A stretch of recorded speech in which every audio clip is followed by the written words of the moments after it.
I got that swag. I got that that your mama wish she had. I take it slow, but somehow you still last. So if you want that. Hello and welcome back to yet another episode of Lost Aux Media. As always, I am so happy to have y'all back here with me for yet another week of debauchery, where we make you take a second look at what you just watched, of course. As always, we have so many fine jamokes on this week's docket from the furthest corners of the comedy podcast internet circuit. And as always, I'm not going to hold you too much longer. Let's turn up some tunes, and then we'll read off the docket and get right into it. I got that flow. I got that swag. I got that that your mama wish she had. I take it slow, but somehow you still last. So if you want that glow, better really. Who do we have on the docket this week? Ethan Klein finally drops that Hasan Piker Content Nuke, baby. Yes, you are not going to want to miss that, so make sure you stay tuned for all that and more later. Then we have the Protect Our Parks boys, Ari Shafir, Shane Gillis, and Mark Norman, making another guest appearance on Kill Tony, and you're not going to want to miss that either, because Shane's kind of running the show a little bit in this one, so stay tuned for that. Then we have Stavvy, good old Stavros Halkias, proving just how big of a fat fuck he actually is on the set of Hot Ones with Sean Evans. Wait until you see the fat guy move this guy pulls off. Then, of course, last but not least, we have Theo Vaughn and Katt Williams. This one's going to be interesting because every time a Katt Williams interview drops, the internet wants to fucking swarm on it and go, oh man, Katt Williams, he's such an insightful guy. And now he's paired up with Theo Vaughn, two most insightful minds in comedy. I'm going to prove to you guys that there's no insightful anything going on there. These two are actually just fucking retarded. And you pair them together, oh boy, that is a recipe for retardation. I'm going to tell you that right now. So I'm not going to hold you too much longer. Let's get into our first segment. We're going to start with Protect Our Park boys on Kill Tony. So as always, we like to start out the Kill Tony segments with a little bit of the Kill Tony a wardrobe and his intro, of course.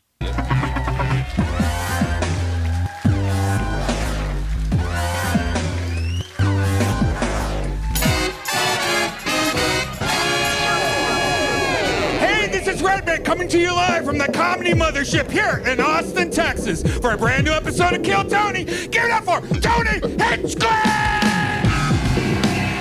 Every time I like have to do that red band thing, because that's what I picture him like when he's doing that. Even though I'm staring right at him, when he's doing that intro, I picture him just his cheeks going all over the place. He's like, you know what I mean? Like how they depict Richard Nixon in Futurama. You ever see that character? The way they depict Richard Nixon in Futurama, he's always doing that. He's always going like with his cheeks. And that's why I do that. I always picture Red Band doing that and just flapping his fucking fat jowls all over the goddamn place. Let's look at Tony's gay sweatshirt, vest. I'm used to the vest.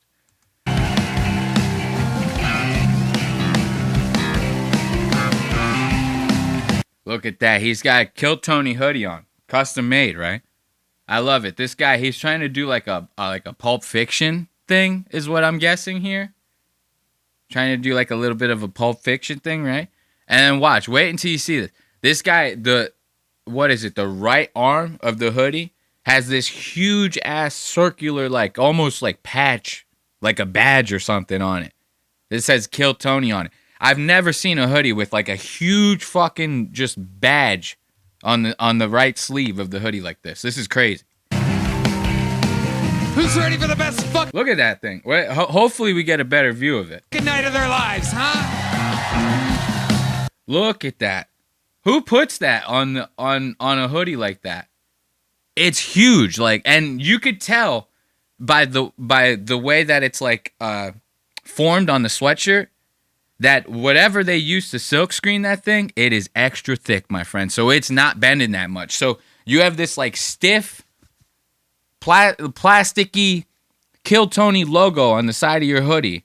And no matter how many times you wash it, that thing's going to remain as stiff as a silver dollar.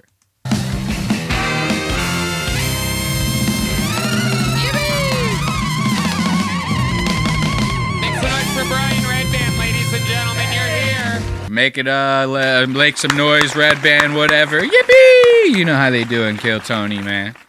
So this guy, of course, coming in with the worst sweatshirt of all time. You would never see a Lost Aux Media hoodie that just had a huge fucking logo on the right sleeve like that. Maybe all the way down the sleeve. Maybe it says Lost Aux Media, something like that. I don't know. Whatever the design may be. You're never going to see some stiff, circular, plasticky ass sign on the side of the hoodie like that. That's just going to make the right arm stiff as many times as you wash the goddamn thing. So let's check out the good old Protect Our Parks boys. Let's check out their intro real quick. This one's going to be a long one, but you'll see.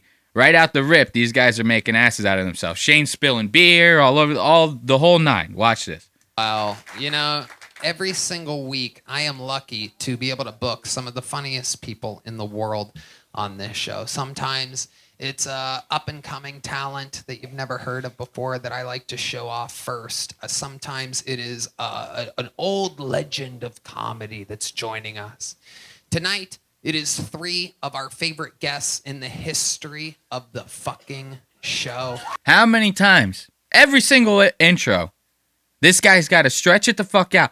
And he always has to go, these are the 3 favorite guests of all time. It could be anybody. It could be anybody, man. Who's the redhead girl? Kathy Griffin. It could be Kathy Griffin coming. Nobody even fucking likes Kathy Griffin anymore. It could be Kathy Griffin coming out of that goddamn curtain. And this guy would be like, this is our favorite guest of all fucking time. I hate it. It drives me crazy every single time he does one of these. It drives me fucking nuts. It doesn't get any better than this. As I bring to the stage, Indeed, coming out, debuting with his newest Netflix special tonight at midnight. It's called America's Sweetheart. It is Ari Shaffir, Shane Gillis, and Mark Norman. Indeed. Oh, indeed, yes. Oh, yeah. The boys are back in town. Shane Gillis, Ari Shaffir, and Mark Norman. Let's fucking go. Look, right out the rip, I gotta say something about Shane's fucking jacket. That's crazy talk, bro. Like, I know I tend to have a little bit of a bias towards Shane because I actually think Shane is funny. But you got to call a spade a spade. I'm sitting here making fun of Tony's fucking wardrobe every time I cover the guy. You have to draw attention to this shit. This fucking themed Eagles jacket. This is like one of those jackets that they give you when you're doing like, I don't know, tryouts. What do they call it when you like go onto the field? I guess they call it walk-ons, right? When you're doing like, and they go, oh man, you made it to the second round of the walk-on. Here's a commemorative Eagles fucking windbreaker jacket, bro. And you should not be wearing this thing. Anything short of going to a game or actually being part of the goddamn team. Other than that, you should never wear one of these like themed commemorative sports jackets. That shit looks dad as fuck, bro. This guy, for a man with no kids, he has 47 of them. The second that he put this jacket on. This is the most dad motherfucker I've ever met. You gotta just keep that shit at the game, bro. Like, and you're Shane Gillis, you're sponsored by Bud Light now. You're getting invited to enough of them. So it's not like you're never gonna have an opportunity to wear the jacket. Now is not the time to be wearing some gay shit like that. we are in Austin, Texas. Thank God he took it off. This episode brought to you by Shopify, Prize Picks, Blue Chew, and ZipRecruiter. Oh my God. You are here in the vortex of comedy. Fresh off of a brand new episode of Now, remember, you hear Tony, fresh off of it. I'll let him finish. Protect Our Parks. This is Indeed the Boys. Mark Norman. So now he's Indeed. That's Tony's new thing. Indeed. I always used to go, yeah, after now I have to end all my sentences with Indeed every time I do a Tony Hinchcliffe impression. So remember, you have to take in the lens of like watching these guys. You have to do it through the lens of like, they just got done recording an episode of Protect Our Parks. We covered it a couple episodes back. Go and watch it if you want to get caught up. So these guys just got off of a 5-hour bender. They've been drinking whiskey out the ass, smoking cigars and weed. Joe's probably been feeding them fucking mushrooms out the goddamn ass. The whole nine. So you already see Mark. He's sitting there fucking doing with the glasses, trying to be like, hey, like all fucking hacky and shit. Everything these guys are going to be doing is out of the filter of them being wasted as fuck. So just keep that in mind. Shane Gillis and Ari Shafir. American Sweetheart comes out tonight at midnight. America's or American? America's? America's Sweetheart. Belonging to America? Absolutely. That's me. That is you. The old red, white, and Jew. Mark Norman here, sunglasses up, long day, protect our parks, 5-hour episode from what I'm understanding. All profits go to the Maui fires.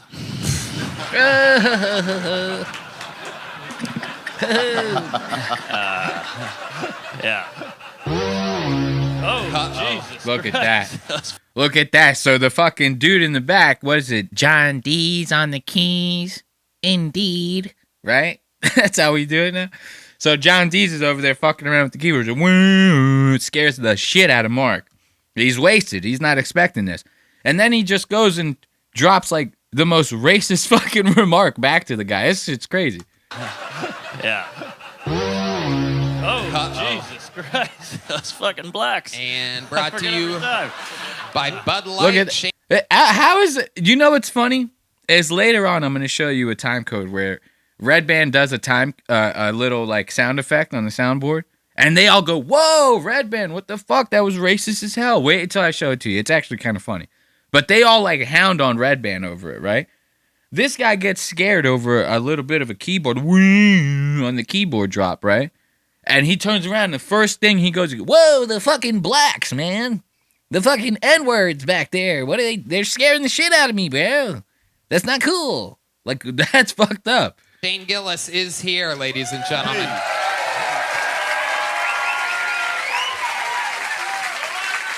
Three veterans of the show. You guys all know how it works. Who's on drums?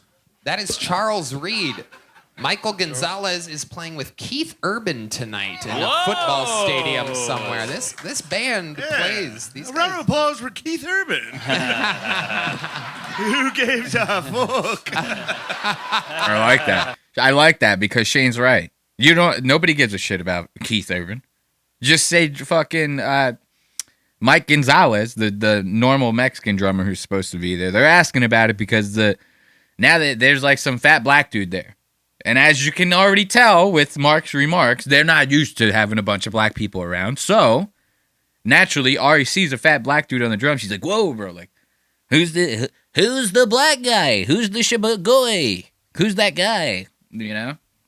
And, of course, Tony, because he's a bragging asshole, he goes, "Well, Mike's playing with Keith Urban tonight because we all have the best of the best around here. Indeed." Shane knows. He's like, nobody gives a fuck about Keith Urban, Tony. Shut the fuck up. Who gives a fuck? The band looks more urban. Again with the black jokes. You got some new digs here, Tony. Like nice new equipment. Yeah, You're leveling up. We're upgrading. Look, this is so funny. Because the way that Mark says this, he's like, "You got some new digs here, Tony. You got some new equipment. Yeah, it's pretty cool. It'd be a shame if, like, something were to happen to it, yeah? It'd be a shame if, like, all three of us came onto your set wasted as hell with beers and drinks and cigars in our hands, and we had no idea what the fuck we were doing. That'd be a shame, right?" You know, Mark has the worst voice. Like... And to have a podcast with that kind of voice, it's on the level of like Steve-O.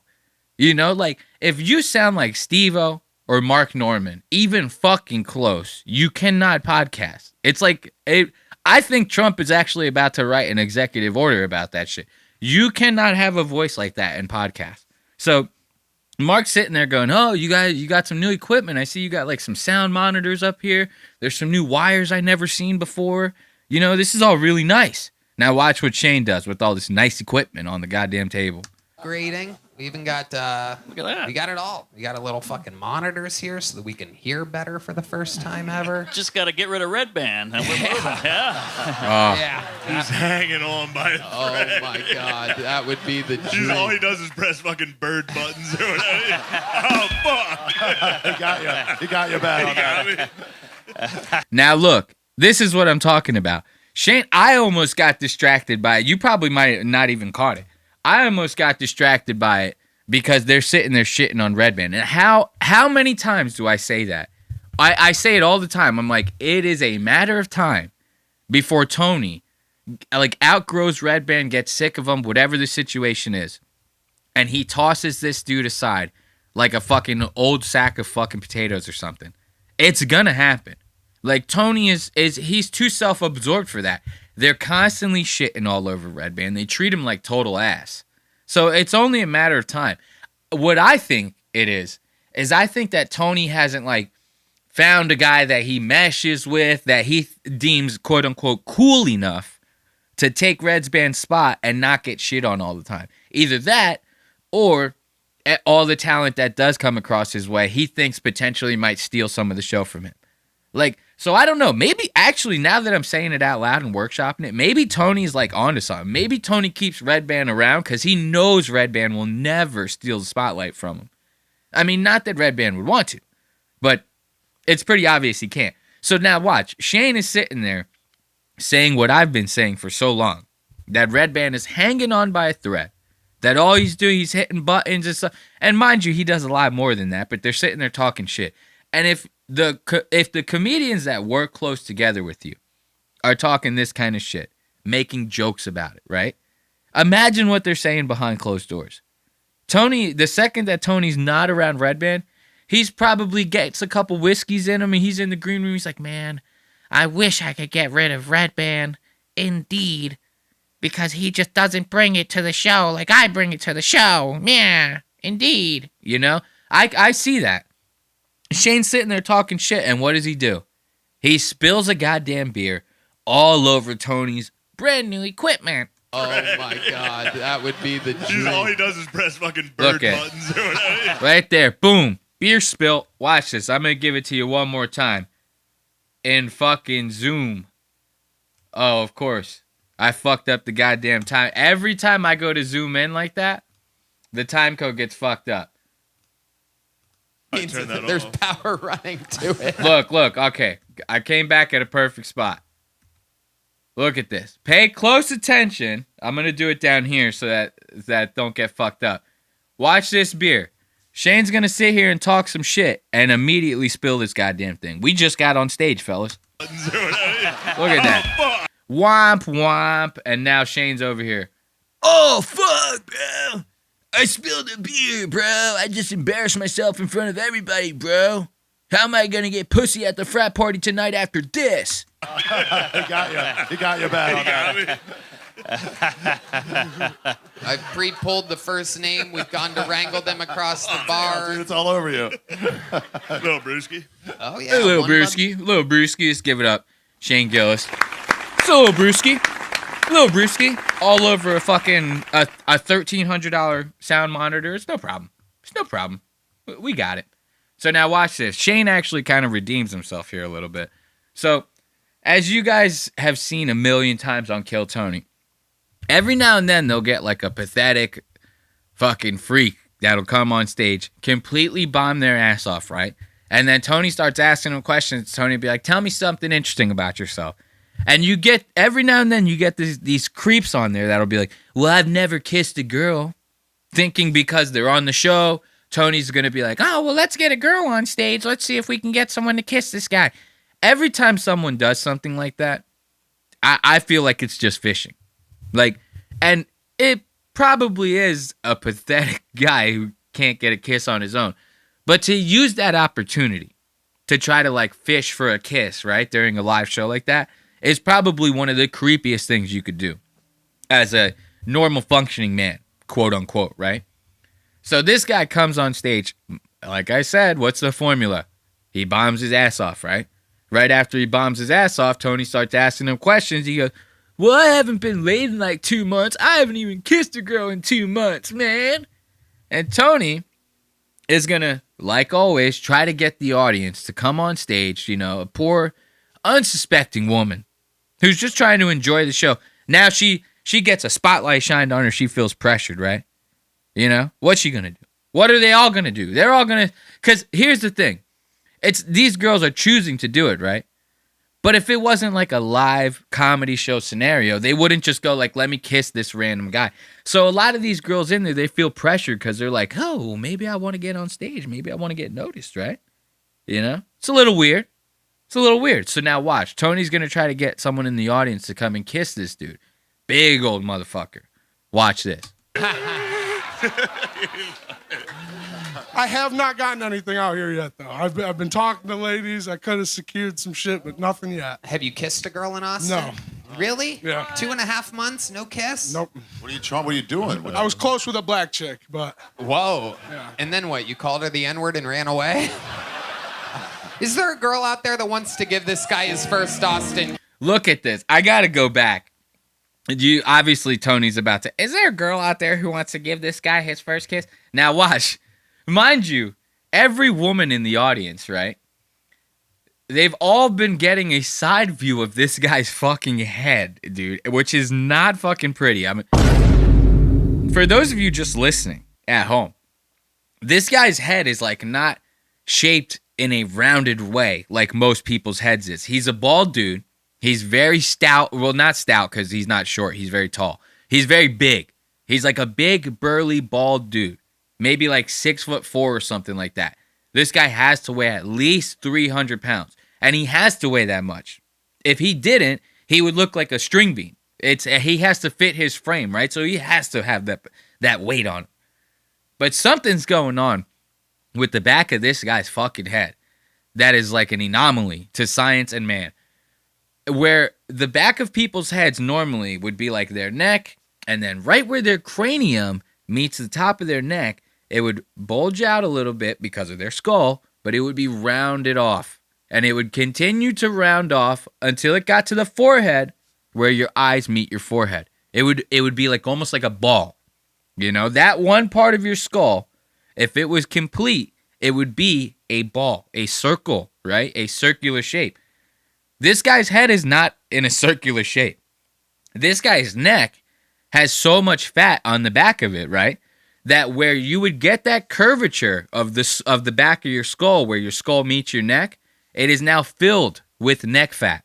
So the back of his neck and the back of his skull is one line that goes straight up until it meets the top of his head, where then it starts to round off.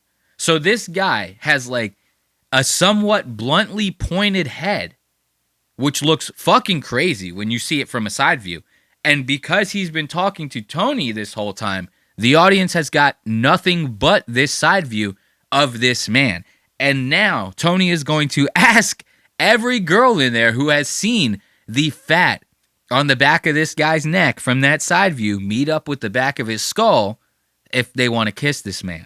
I was close with a black chick, but... Whoa. Yeah. And then what? You called her the N-word and ran away? Is there a girl out there that wants to give this guy his first Austin kiss? You know, we have some of the best fans out there. It has to be a volunteer. It's a segment on this show we've been doing for years. Is there a woman out there that wants to give this big... She's literally saying no, lady. We got fucking Jelaine Maxwell over here throwing her girlfriend under the bus. She'll do it. She doesn't even want to kiss this fucking... Is there a guy who will kiss him? Oh. This will be a first if there's not a woman with the courage to kiss this man. Is there really not a female that wants to give this guy his first Austin kiss tonight? I'm only 365 pounds! What the fuck? What the fuck? He's only 365 pounds. I mean, come on, man. There ain't no fucking sluts out there in the Kill Tony audience that want to kiss this goddamn guy. Look at the fat on the back of that goddamn neck. You see what I was talking about? You see what I was talking about? You hit it from a different angle. The fat sticks out further than the actual back of his skull. So, of course, the women in the audience have been staring at that for the past 5 minutes if you've been talking to Tony. They're not going to want to kiss this guy, and this is rough. Come on! Really? Is there the spider from Charlotte's Web in the audience? White girls don't like me, Tony. It's mostly black chicks. I'm telling you, and there's no sisters in here. Is there any sisters? Unbelievable. Is there any single sisters in here? Come on. Don't talk. We're close. All right. One of them's gonna break. This is and you're gonna get a kiss. Typical auctioneer problems. I've Going made- once. I've made eyes with a couple girls that are clearly considering it. You've got a chance. Now you just gotta wait them out. See, now Shane knows the game. Shane's been to enough frat parties in his day, to know. He's like, you slip the pill in the drink, and you just wait him out, You let him get sleepy a little bit, You let them get a little sleepy, and then once they get a little sleepy, they get real encourageable, and then after that, who knows? You can do whatever you want with these Austin sluts. So he's made a couple. I'm sorry. He's made some eye contact with some unsuspecting women in the crowd, right? And they're all looking up, smiling at him. Oh, it's Shane Gillis. Yeah, he's sitting there practically forcing these fucking women to do this goddamn thing by staring at him like this. They still don't want it. Isn't that some shit? They still don't want it. Except for one. One heroic woman comes out of the crowd to try to get this shit done, right? And watch what happens next, man. This is quite fucked up. Here for his first Austin kiss, everyone. This is Big Vinny.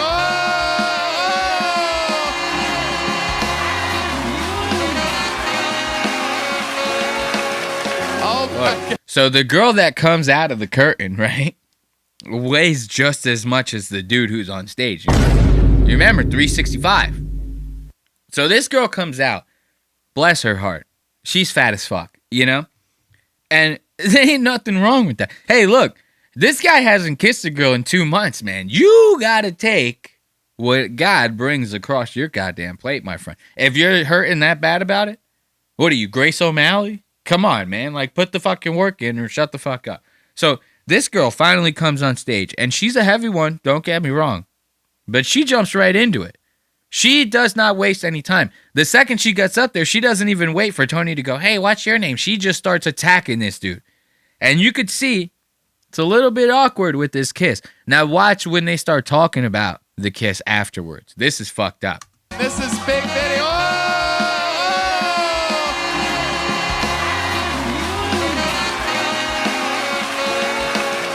Oh my God. Oh my God. What a hero. What's your name, lady? My name is Miss Shelby. Miss Shelby. Hell yeah. Yes. Oh my goodness. Absolutely incredible. Miss Shelby, how did that kiss feel? You didn't really kiss me. That's what fucking sucks. Yeah. Big Vinny says Get in there, Vinny. Big Vinny says he. Vinny, what's wrong with you? He keeps going to my side cheek. Vinny, kiss her. What are you doing? Why are you being a coward? Big Vinny. So this guy, it's clear that he doesn't want to kiss her, right? And you could, that's fine. You know what I mean? The guy can say no. See, that's something we forget in society. Men could say no too, and be forced. Who is it? I'm sure. I'm trying to think of like a rape case where a guy got raped by a girl. One that's like well known out. There's not many of them. It happens though. I'm sure. I'm sure there's some Orange is the New Black type butch out there that's just knocking dudes off left and right. I'm sure it happens. You know what I mean? So this guy clearly doesn't want to do it, but the way he handles it is what's so fucked up. It's not the kiss itself. You said you could find the clip. Okay. Good fucking luck with this. Yeah, I'm not. Wait, Miss Shelby, where are you going? Wait, get over here. Can we? Come on. Yeah. Can we get you guys both on the scale? We're definitely gonna make it. The scales All right. of justice. Did I kiss a teacher? Are you a teacher? What the fuck? I'm a violinist and A violinist. Oh my goodness. Say hello to my What little happened? There friend. was no kiss? I did it for the show. I did it. Yeah. I'm not into you. Oh, Big Vinny. Oh, come on. Vinny, you nasty fuck, dude. You think one of these girls was gonna be into you? They're gonna do it. Actual beautiful chicks. Yeah. So Liz, Shane's wasted as fuck. Here's you nasty fuck. You think one of these girls is gonna be into you, man? If this girl was gonna do it, man, she was gonna kiss you, man. Shane's wasted as fuck. But he's got a point. Like, he didn't have to say that. He could have just been like, oh, I'm sorry, I was nervous, I was whatever. Instead, this guy uses this as an opportunity to try to claw his way out of his embarrassment. Out of the fact that he just bombed on stage, he just embarrassed himself by telling everybody that he can't get pussy on his own, right? So, what does he do?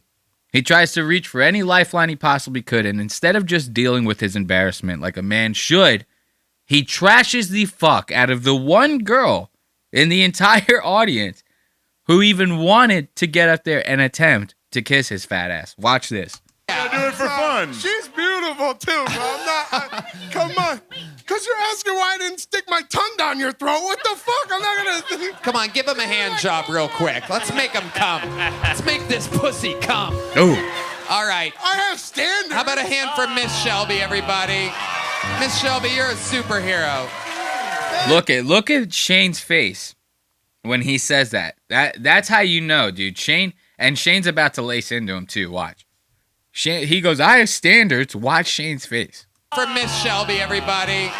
Miss Shelby, you're a superhero. Shane's like, what the fuck? Did you just seriously say that, dude?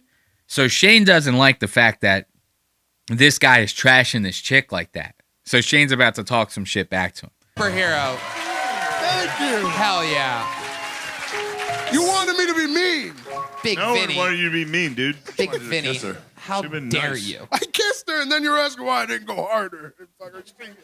No, you pussed out. God. I can get laid, bro. I've been laid. Don't need that. Vinny, it's been months. Yeah. What are you Vinny. talking about? I turn it. Look, so Shane, you could see on Shane's face, Shane ain't joking no more.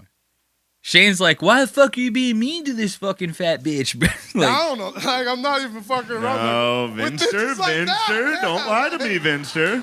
I'm not going to take the lowest rungest shit. Don't. Why are we talking about this woman like this? Yeah. She was nice enough to come up here. She was not. She saved you from everyone was- It was sad when no one would kiss Yeah. you. Literally, And then nobody wanted to kiss This you. woman came out of nowhere to save you. Yeah.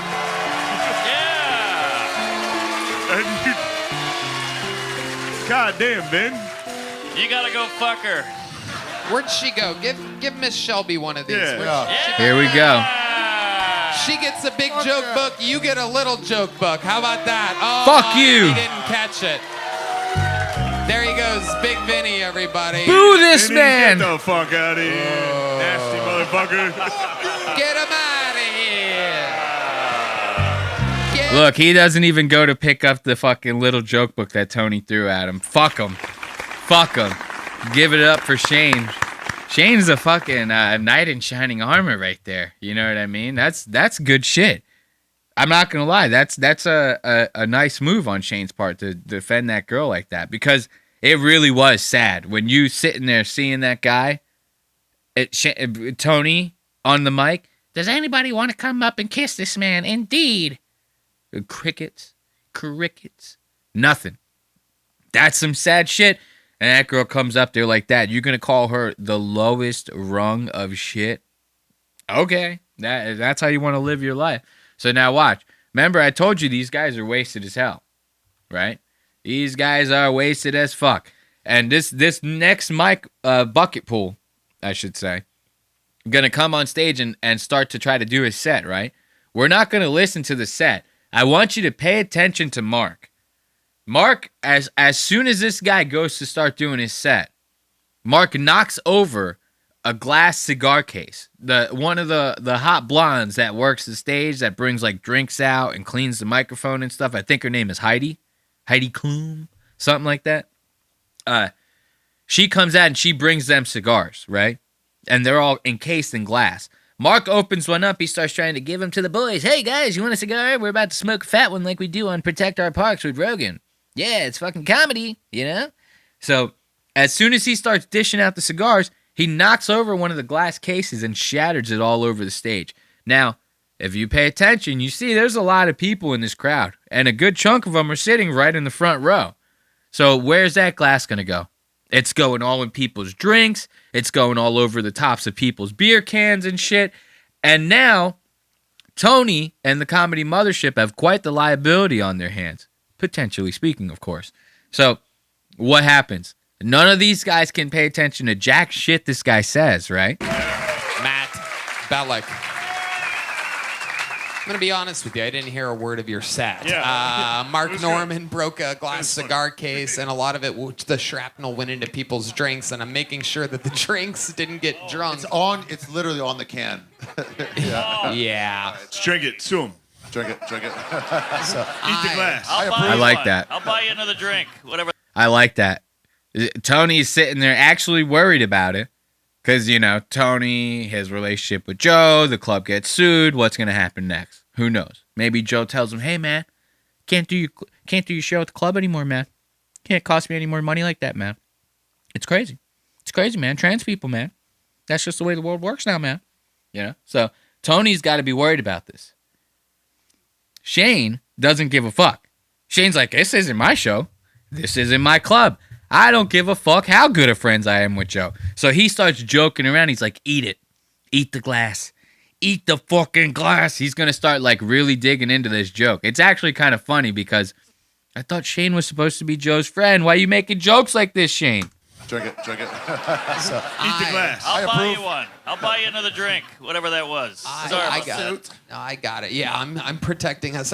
On a very Jew-heavy episode, I'm protecting us from losing it all here. I'm literally... Eat the glass. I have to tell our fan base, don't drink the glass. I'll represent you. I'll buy you another round. Do not. We're going to take this fucking thing for all it's worth. Eat the fucking glass. How much did that Holocaust? Just stop. All right. Please stop picking it up. Don't even touch the glass anymore. Wow, I'm also cut. Oh no, wait. Fuck. Good old Ari coming in with the Jew joke. I like that. So that's just funny to me because it's like, it just shows you how much these guys are like half in the bag already off of this Protect Our Parks shit. And it's funny because you see, oh, we covered Protect Our Parks last week. Now you see the aftermath of this. You ever watch an episode of Protect Our Parks and you just go to yourself like, man, what happens after they shut the camera off? They all ate like half an ounce of mushrooms, drank a handle of whiskey, and smoked 19 cigars, all to the dome. What are they doing afterwards? This is what they're doing. They're just getting wasted, going to another show, making asses out of themselves. Not really the worst life if that's what you're into, right? Now watch Shane run the show for a little bit. This is actually kind of funny because it seems like everywhere this guy goes, he's running the show a little bit. Like, people really kiss his ass that bad. And I get it. He's funny and he's famous and stuff. But, like, Joe Rogan, for example, has tons of funny, famous friends, right? He never kisses any of their asses the same way that he kisses Shane's. It's kind of crazy. Incredible. Man. You have pro wrestling, like wet, greasy hair. Where are you from? Chicago originally. Lived here for a couple of years. Yeah, Chi-Town in the house. I thought it was going to be somewhere greasier. What? Chicago's pretty greasy, dude. It's not Philadelphia or anything, but it's... Whoa! Got him. It's fine. It's fine. I was being nice to you. Yeah. You say something nasty like that. I'm a big Bears fan, hate the Packers. I'm very happy your Eagles took care of that last night. Oh, so now here, watch this. So Shane talks shit to the guy about this bucket pool, right? The one that Mark ruined his set. Like, they didn't pay attention to jack shit this guy said because of that broken glass with the cigar. So Shane's like, where are you from, man? The guy says, oh, I'm from here. He goes, oh, I thought it was going to be somewhere a little greasier. Because this guy is, I'm not going to lie, this guy has like the greasiest hair this side of the Mississippi, right? So the guy makes a joke back and says, no, I'm from Chicago or whatever. It's not as greasy as Philly, you know? So Shane's from Philly. So, of course, Shane makes a joke back. He goes, oh, man, I was trying to be nice to you, whatever. So now the guy tries to save this situation by starting to talk football to Shane. Now, obviously, if you know anything about Shane, and we just got done talking about Shane's gay-ass Eagles jacket. This guy loves football, right? So Shane's like, whoa, his ears start perking up. He starts trying to have a conversation with this dude. And you heard it right when I paused it. Tony's like, okay, we're not going to talk football now. And Shane literally tells Tony to shut the fuck up in the middle of this. Watch this. I'm big Bears fan. Hate the Packers. Very happy your Eagles took care of that last night. Okay, Go we're not Bears. talking Yeah. about this. Ain't fucking all right. No, let's talk ball. Tony, shut the fuck up. We're talking ball. Barstool. I love that. Welcome to Barstool's Kill Tony. Notre Dame, this guy's well, the Packers Notre is Dame's doing here. pretty good. Yeah, hell yeah, bro. Actually, when's this come out? Monday? The When's Monday this come after. out? Yeah. So this will come out when? Look at that. I almost didn't even notice this. Dude, watch Mark lighting this goddamn cigar. You thought Chris Stefano was bad. If you remember when we talked about Chris Stefano on Joe Rogan, the history hyenas, Chris could not light this fucking cigar to save his goddamn life. Like, I'm talking, he looked like an infant lighting this goddamn thing. Mark seems to have a little bit more control over the cigar part. You know, he's used to having long brown things around his mouth, so he knows how to handle that. It's the lighter that he's having trouble with. Well, look at him lighting this goddamn thing with this crazy crack flame. This thing is huge. Actually, when's this come out? Monday? Look at him. Jesus fuck. Whose lighter is Mark lighting this goddamn thing with? What the fuck? What the fuck? The flame on this light is like 7 feet tall. If you're not watching, the Mark is sparking this cigar with this lighter. The flame, and it's a regular lighter. It's not a blowtorch lighter like normal people light cigars with. It's a regular ass light a cigarette type lighter. But somebody did the old crack trick to it, you know, to where they make the flame like bigger than it's supposed to be. So he's got a 17-foot tall flame he's trying to light this goddamn cigar with. And every time he goes with the cigar to puff it, to get it lit, the flame bursts out a little bit because he's blowing air into it. So this 17-foot tall flame is going poof, poof, poof, every time he goes to puff on the goddamn thing to get it lit. Watch this. Well, the Packers Notre is Dame's doing here. pretty good. Yeah, hell yeah, bro. Actually, when's this come out? Monday? Look at the size. Look at the size of the flame. This come out. Yeah. So this will come out when Notre Jesus Christ, that was insane. And Shane's still running the show the whole time that's going on. Dame's playing? Damn, think about it. Right now, Notre Dame's lifting a national title. There's a 0% chance of that. So sick, dude. Can't believe we did it, dude. He's back. There he is. Now watch. You see this right here?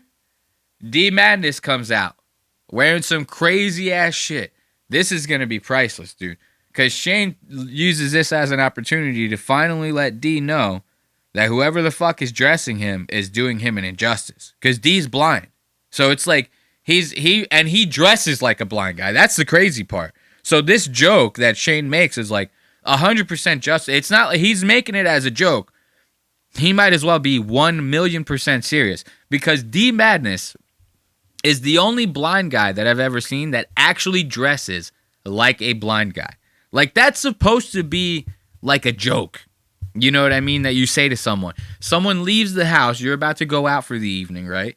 Like, you're about to hang out with Shane Gillis, so you're going to a Kappa Zeta Pi fucking frat party, right? So you got to dress to impress. You're trying to get some bitches, bro. So one of your boys comes out dressing like a total fool, right? One of you says to him, "What are you, blind? Would you have a blind guy dress you today? You can't come to the party dressed like that." That's when you would say something like that. D Madness actually dresses like a blind guy. Like, blind people normally have handlers. This guy dresses like nobody takes care of him. Like, he legitimately lives completely by himself. There's no braille on the clothes. So he literally cannot tell what the fuck he's wearing. And Shane steps on this. There's the new Notre Dame mascot after Monday's game. It's D Madness, everybody. Holy shit. Is he all right? He takes. Oh, okay. He puts the two eyes in Guys, Irish. D, you got to talk to whoever's dressing you. You got to have a chat. Because they're not telling you what that looks like. That's nuts. That's crazy. Who's dressing him up like this? He's dressed like in living color. I like that. He is. Ari Shafir. He's dressed like in living color. That's a good one. If you don't know about, I'm showing like my age now by saying that. By being like, oh, he's dressed like in living color. I know what in living color is. Isn't that crazy? I actually know it in living color. It was an old comedy sketch show, kind of somewhat like SNL almost, but a little more rough around the edges. There was another show back in the day, a lot more familiar with people, called Mad TV. Same style show. In living color was the hood version of Mad TV, dog. You know what I'm saying? A lot of good ethnic people coming out of In Living Color, you know? And the reason why Ari's making that joke is because D Madness has got like a fucking dashiki on, okay? This guy is dressed like a Black History Month teacher or whatever, like a college teacher, like a college Black History professor. You know, that's what this guy's dressed like. So it's just funny that this whole thing is happening like this. Now let's give it up for Shane and his awesome joke. Running the show a little bit. You know what I mean? Now check this out. We're gonna listen to this the red band monkey sound effect. This one's fucking crazy. So as soon as we get in here, it's kind of long, so I'm gonna let this clip breathe a little bit without stopping it for a little. So they're talking to this dude. He's one of the bucket pools. This guy is telling them about a situation that he got caught up in with one of Tony's like producers or something at a previous Kill Tony show, where this guy got kicked out of the show and almost fought with one of the producers, right? So he's telling the story of what's happening. Now, during that, this story takes a little bit of a shift to where he starts telling a story about when he smoked a blunt with Tony back in the day. And the details of this story are a little bit funny, so I thought I'd share them with you here. What were you smoking? A Black and Mild? Crack. Oh, okay. All No, right. it was definitely weed. It was weed. Yeah. That makes perfect sense. Yeah, I mean, I smoked a blunt with you about 2.5 years ago. Really? Whoa. Yeah. In your face, Tony. Damn. Oh, how's it feel? Where the fuck were you and Drama King hanging out? You know? Where were you, Drama King? Were you at his apartment? Ooh. Did he bring you? Did you guys kiss? Let me show you where I'm gonna put the hot tub. Who's getting tickled I'm now? not getting tickled. I would never get tickled. I love that. So Shane used this as an opportunity to pounce on the fact that Tony's gay. You know? Alleged, I guess. I don't know. I think he's gay. Everyone thinks Tony's gay. So as soon as this bucket pool, who's apparently named Drama King, goes, "Oh yeah, me and you smoked a blunt not too long ago, Tony." Shane's like, "Whoa, where'd you guys smoke it? You smoke it at his apartment? What's going on here?" I love that. When I see Shane like this, it really warms my heart to see somebody really going out of their way to make fun of the fact that Tony is a gay man. Where did we smoke this blunt? So it was at the back of the creek in the cave. This was with the creek. That's where all the lovemaking happens, Drama King. Yeah. It was during a Legion of Skank show. You came out in a cowboy outfit. There was pretty much no... Story tracks. Believable. Sounds about right. So now picture this. Picture Tony at a Legion of Skank show, so you could only imagine how the audience looks there. I mean, Drama King's one of them. And they go to smoke a blunt in this back room. Tony comes out dressed as a goddamn cowboy. And you trying to tell me that's not the gayest shit you've ever heard in your life? And I love that Shane's reaction to this is so fucking priceless. Like, to see the pitch that he's screaming. Like, when he's laughing at this. I mean, this is that childlike laughter that really brings you back to, like, the nostalgia days, like, of when you were just howling in a goddamn living room late at night, like playing 007 or something with your boy. That's the kind of laugh that I'm getting off of Shane right now. This shit really turned my day around when I watched him laugh at the fact that Tony was smoking a blunt with Drama King dressed as Woody from Toy Story 2. I love that. That's where all the lovemaking happens, Drama King. Yeah. It was during a Legion of Skank show. You came out in a cowboy outfit. There was pretty much no... Story tracks. Believable. Sounds about right. You cannot help but laugh when you hear Shane laugh like that. You can't. You cannot help but... I laugh almost every time. It was during a Legion of Skank show. You came out in a cowboy outfit. There was pretty much no... Story tracks. Believable. Sounds about right. We taped a little episode Oh, of Broke God. Black Mountain on this. Yeah. It was right after the paying day. So I was smoking a blunt and you walked up and hit it. No, I was smoking a blunt and I asked you if you wanted to hit it and you were like, sure, man. Yeah, that's right. I don't know why you had to do that voice, Drama King. But God damn it, Drama King. sure, man. You want to hit this? Yeah. Sure, I'll fuck you. What else happened though after that? You guys, what did you guys talk about? What did you guys do? So it was right after Tony was going through a situation and he was The pang dang you said, right? We were talking about the state of comedy, et cetera, and he was like, yeah, man, you know, people. All right. What's going on? You nasty motherfucker, Drama King. Dude, you gotta give it up. You have to give it up for this Drama King fucking guy.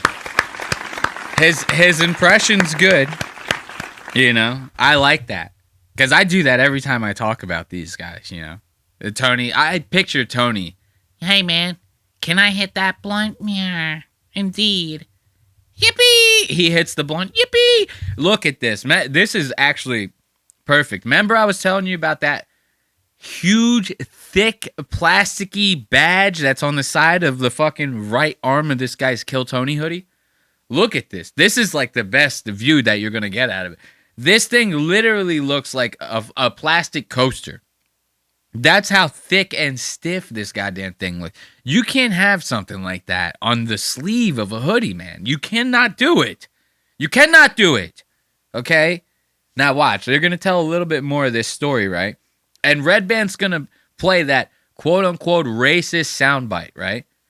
He plays this. It's a joke. It's whatever.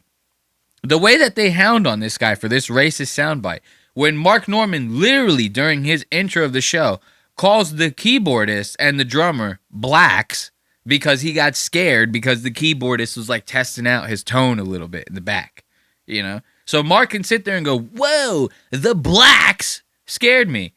But Red Band can't play a little soundbite? Come on now. Come on. There you go, Timmy. He got you in one word. Yeah. All right. Two more. Two more, Tony. I mean, this is wonderful. All right. Whatever, dude. Yeah, it was a terrible impression. I like how the guy does the impression, which it was a bad impression. It was like somewhat bad. But it's because they put him on the spot, right? But right after he does the impression, Tony goes, okay, whatever, dude. And sounds exactly like the impression. Like, he sounds exactly like the way the guy was trying to make fun of him. And the guy's impression wasn't even that good. So Tony said, whatever, dude. All right. Whatever, dude. Yeah, it was a terrible impression. Okay. Anything else crazy we should know about you before letting you go, DK? Drama King, a man No. of many emotions. I mean, if there is anything you should know about my character, it's that I've done a lot of psychedelics, and that's just about it. Hell you yeah. know? Okay. The only thing that I consider very significant, over 100 heroic dose trips. So, Whoa. Yeah. Over 100. Yeah, like doing ounces of mushrooms. Wow. Yeah. Drama King. Yeah. That's too many trips. Yeah, it is a lot. But I'm here and I'm lucid and I'm cognizant, so No, you're not actually here right must now. be some lies. Hold it together. Barely. Yeah. Yeah, you be tripping, dude. Yeah, I definitely do. It's one thing that I'm very known for, tripping, both physically and mentally. Did you hear that? You catch that little monkey screech? Is Red Band a member of the KKK? I don't know. Find out later on Lost Aux Media. So, Red Band, he's just sitting there minding his own goddamn business. He's probably not listening to jack shit that's going on. He accidentally plays this soundbite while this guy's talking about taking ounces of mushrooms like the shit is sweet. You ever meet someone like that? That they think that because they took like heroic doses of mushrooms that they're like cooler, or maybe like they've seen something that you've not seen before. You know, it's cool to take the trips every now and then, you know. Every now and then we gotta spend some time away from Mother Earth a little bit, if you catch my drift. I get it. But to sit there and brag about the fact that you took 14 hits of acid and somehow are cognizant enough to tell the tale is not something that you want to be bragging about. Whether you'd like to think so or not, a piece of you is gone after that. You know, you take that much acid, a piece of what you used to be prior to that is gone. Like, and that could be a good thing, or it could be a bad thing. Maybe it's one of your negative traits, right? Maybe you're not as high strung as you were prior to the trip. Maybe it was all that positivity that you had in your life, and you become a pessimistic asshole after that trip. It's always a gamble. You're not going to be able to pinpoint what piece of you is gone, but trust me, you take hero doses like that enough, and you will start losing pieces of yourself bit by bit. So this guy is talking about these heroic doses, right? And then Red Band hits this soundbite. Wait until you see how everyone reacts to that monkey sound. Like, I get it. The guy's black. It's a monkey sound. It's a little bit racist. I get it. But I don't know. Maybe it's just me. I think it sounds super offensive to call black people blacks. You know? It might be politically correct, whatever. To me, it just always sounded a little weird. Just like how I explained dwarfs for midgets or little people, right? They don't like to be called dwarfs, or they don't like to be called midgets, but they want to be called dwarfs. I always thought dwarf was like a great, like that's like the most fucked up term. I was saying that it sounds like a mythical creature, like a fairy, a dwarf, a fairy, right? It sounds nuts. So it's the same concept. It's one thing that I'm very known for, tripping, both physically and mentally. What the fuck was that, Red Band? He doesn't even know. Red Band, that is crazy. Red Band, what did you just do? Have fun bleep. Look, that's funny. Red Band turns around, you know, to the blacks on the stage, and he's joking around. He goes, "Was that one of you blacks back there? Was that one of you blacks that made that monkey noise?" That's kind of racist. I don't know. Red Band actually might be racist. Fuck was that, Red Band? He doesn't even know. See, he goes to D Madness. Was that you that just made that monkey noise? I know you don't got a soundboard back there. It probably came out of your actual mouth. Was it you? Was it you, blacks, back there? Was it you, drummer? Huh? Huh? Red Band, that is crazy. Red Band, what did you just do? Have fun bleeping that in the edit, you creepazoid. What was that? Holy shit. Nothing. It was nothing. I ran out of big joke books. Here's a little joke book. Thank you. There he goes. Drama King, on behalf of Red Band, I apologize. I don't know what that was. Nobody knows we did, so we moved on. Nope, we're not editing that out. We're going to keep that one in. I didn't Red hear it. Band, disgusting. Drama King, we all apologize. We all apologize. Sweet We all apologize for it. All right, so we're running out of time for this one. I want to show you guys the Sham-Wow guy. I was actually very surprised by this. Like, and I'm sure you are too, to hear me say, oh, the Sham-Wow guy, just out of nowhere like that, right? One of the bucket pools comes up on the show, and he's like, yeah, we're all hanging out at the bar across the street waiting to get our names called for the show. The Sham-Wow guy's in there just, like, hanging out with us. You know, the one that got arrested for beating up whores back in the day? So, you guys remember this Sham-Wow guy? He'd be like, watch this. You're going to love my nuts. He'd be, like wiping up people's balls with the Sham-Wow. He's like, you could clean up so much cum with these things, with these Sham-Wow things. It's a no mess, no stress, no mess. Cum, you clean it right up. You know, it's like the most innovative towel that you've ever seen in your life. Jizz Rag 101. So they hear about this. They go, yo, you got to bring that guy over here. And the reason that they're doing that is because they, in their mind, they go, okay, this guy's got to be fucked up. He's been out of the limelight for a while. Last time we heard about him in the news, he was beating up hookers, right? So, of course, they want to try to get the freak show on stage. And he doesn't disappoint. He's just as bit of fucked up as you imagine him to be.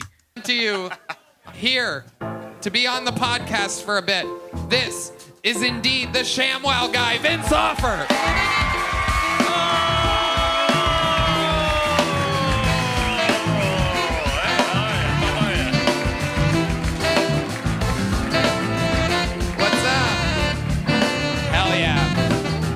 Vince, grab that microphone right there. Right there, right It's there. right behind you. Get the mic. Wait, who's No, that keep guy? going, keep Wait, going. wait. Is Who the Sham-Wow fuck- guy, who the fuck is this guy? Sham-Wow's Like Red you're Band. a goat in insult comedy. I'm a goat in sales. It's not a big category, but I gotta have a bouncer. I got a bodyguard. Is that made out of ShamWow? Yeah, and you know. Oh shit. And if I beat up hookers, I need the blood to be picked up by something. Hell yeah. But these girls are too beautiful to have hookers. Bro, so if you're paying attention to this Sham-Wow guy and you look at him, you could tell he's had a couple strokes. Like half of his face, it seems like it's not moving right. You know what I mean? And if you remember what this guy's infomercials were like, he was pretty damn charismatic dude. Like this guy could sell water to who doesn't need water? An aquarium. I don't know. He's a good salesman. I don't pick good hookers. Well, I'm trying to recruit Ari to do inappropriate comedy too. So I got the one side of his face doesn't even move. $500,000. Different time, fire it up. Oh, you're too big now? You're too good for Ari's funny. Ari's funny. No. He's funny, but he's funnier in my movie, Inappropriate Comedy. Oh. Where can people find this this movie nowadays? Where's Inappropriate? 4chan? Hey, your producer didn't want me to come on your podcast. Really? I'm not talking to you. Oh, all right. Ooh. So I have I like that. Look, Mark's like, oh, well, maybe he made the right move. This guy goes, hey, your producer, he didn't want me to come on the podcast. So think about it. The ShamWow guy reached out to We Might Be Drunk, Mark Norman's podcast with fucking Sam Morrill. Gee, if you could only imagine what a guy who thinks that he's what's that dude's name? That guy that goes, oh, no respect. Right? A comedian who thinks he's Rodney Dangerfield. And then Mark Norman, who's like a mix between Mark Norman, who sounds like fucking, what's that dude's name that died? God damn. He kind of talks like this. He was doing like the news on SNL for a while. Oh, how did I forget this guy's name? And I'm not going to remember it. So Mark Norman just sounds like an asshole. And then you got Sam Morrill, who thinks he's Rodney Dangerfield. That's We Might Be Drunk, right? Now, you get the ShamWow guy reaches out to We Might Be Drunk and gets denied. That's fucked up. Because it seems like those assholes will take anybody as a guest on that podcast. Proteges. I'm going to give him a raise. Just kidding, Mark. No, he's my protege. He's a little, you know, we're doing, what's great about him, he does rap, rhyme. Oh, no. Anybody's name. He's one of those guys who can rhyme? That guy raps? Shane's one of my, yeah, go ahead, do a rap. All right. Oh, okay. ShamWow guys, welcome to an episode where we've... All right, get ready, guys. We're about to, have a little bit of fun here. We're about to go into our smoke break, but we're going to end it, this Kill Tony segment, on a little rap from his, the ShamWow guy's bodyguard, okay? So if you got anything to smoke, you got a joint, you got a whatever, bowl, a bong, whatever it may be, get it ready, because we're about to get blessed with these raps, and then we're going to go into the smoking break of the show, the little smoke break section of the show. But yeah, let's end out this Kill Tony segment with the rap from the ShamWow guy's bodyguard. Check this out. Seen it all, ladies and gentlemen. The ShamWow guy's security guard is now going to... Wow. And I'll dance to it. And by the way, this is my first time on stage, so I'm very nervous. You're doing great. You're doing I just great. asked you to get a drink. Then you said you don't want to get a drink. You're doing great. Now, ladies and All right, gentlemen. So basically, my name is Sean Lennon. I'm from Brooklyn. Vinny called me up and said we're going to kill Tony. I said no phony. I got some cowboy boots and a half-point Ronaroni. I stepped on a plane like, yo, let's go kill this Tony. Where's he at, bro? Oh. And I said, oh shit, it's comedy. So I left it to my boy, the ShamWow guy. He said, oh my, but you didn't know because Kill Tony said why. We don't like rap. We don't like that crap. I don't care if you're from Howard Stern. Take it back. Oh, shit! What the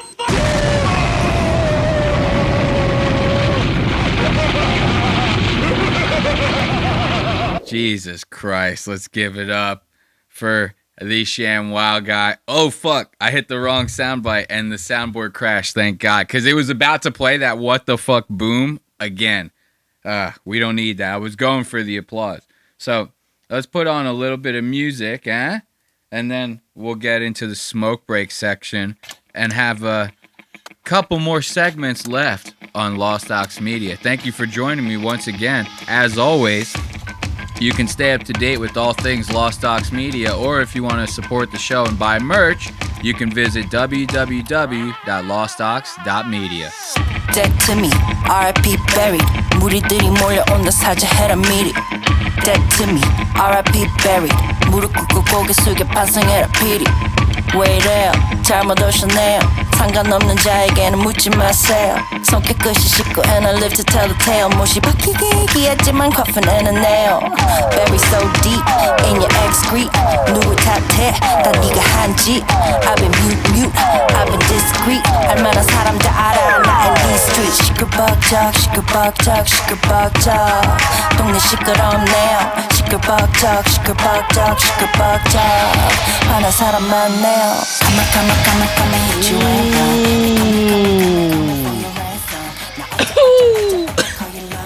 Can't beat that Tina Mina, baby. Can't beat that Tina Mina. When you're dead to her, you might as well not be breathing, baby. You might as well not be breathing. So, we're going to get into the What's Eating Ethan Klein segment coming up next. The Week segment. I'd be a pedophile for 20 million. Yes, you would, Ethan. So, like, you know, it's been going on pretty much since they got back from their holiday break that they did in December. Ethan comes back from this break, right? He talks nothing but this hater talk. Oh, man, all these haters have been making hate videos on me, and I'm not going to let them get away with it anymore. And for like 3 episodes, he's talking about the haters. Then he gets caught back up on this Hasan Piker crash out shit, which he's been doing for like the past 3 months. So when's it all gonna end? Nobody knows, right? Then it starts escalating into like Ethan not showing up for member streams. They're not doing regular streams.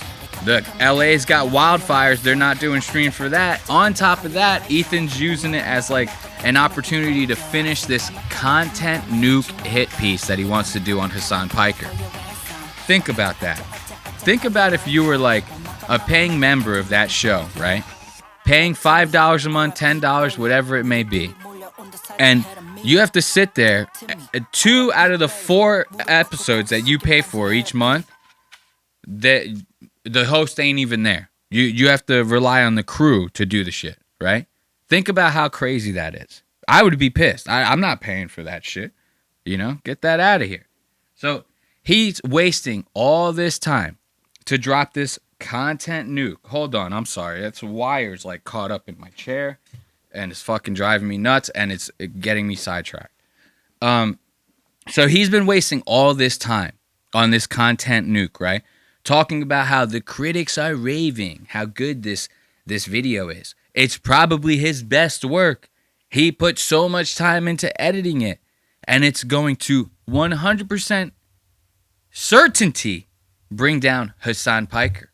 That's how Ethan feels about this. I'm going to tell you right now, this thing was ass. This thing was nothing but trash. Okay, you might have pointed out a couple of interesting things about Hasan Piker.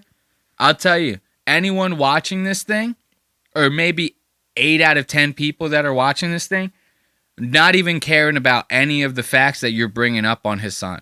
I know I wasn't. I did not give a shit about any of the quote-unquote anti-Semitic things that Ethan was bringing up that Hasan did. You know why? Because I don't watch Hasan. I don't care. Ethan's audience probably doesn't watch Hasan either, if they're as dedicated to Ethan as he thinks they are, right? So why would any of us care? To me, this video came across as Ethan flailing. Ethan not being able to get his way, or maybe seeing an old friend of his thrive in a way that he didn't like, whatever the situation may be.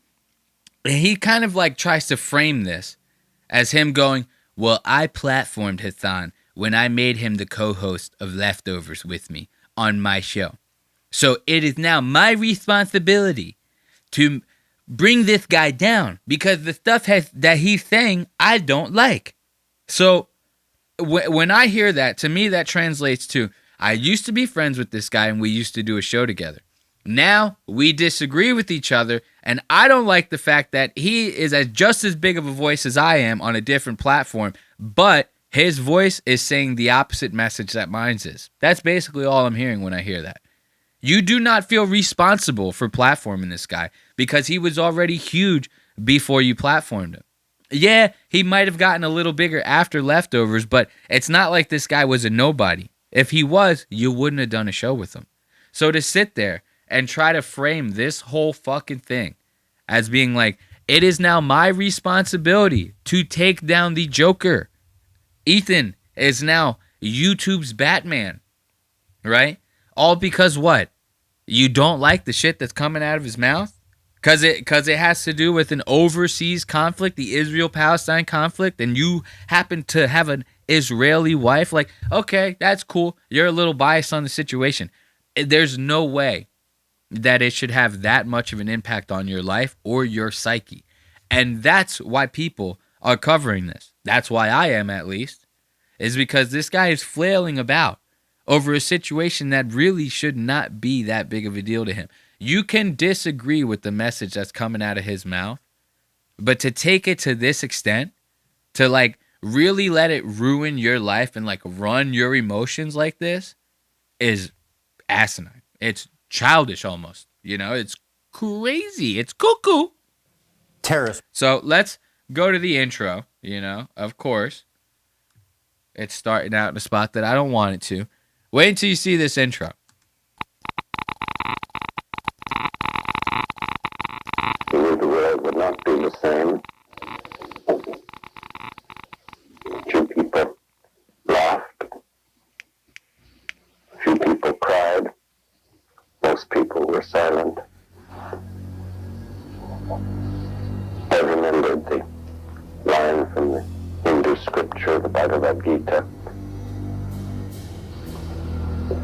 Vishnu takes on his multi-armed form and says, "Now I am become death, the destroyer of worlds."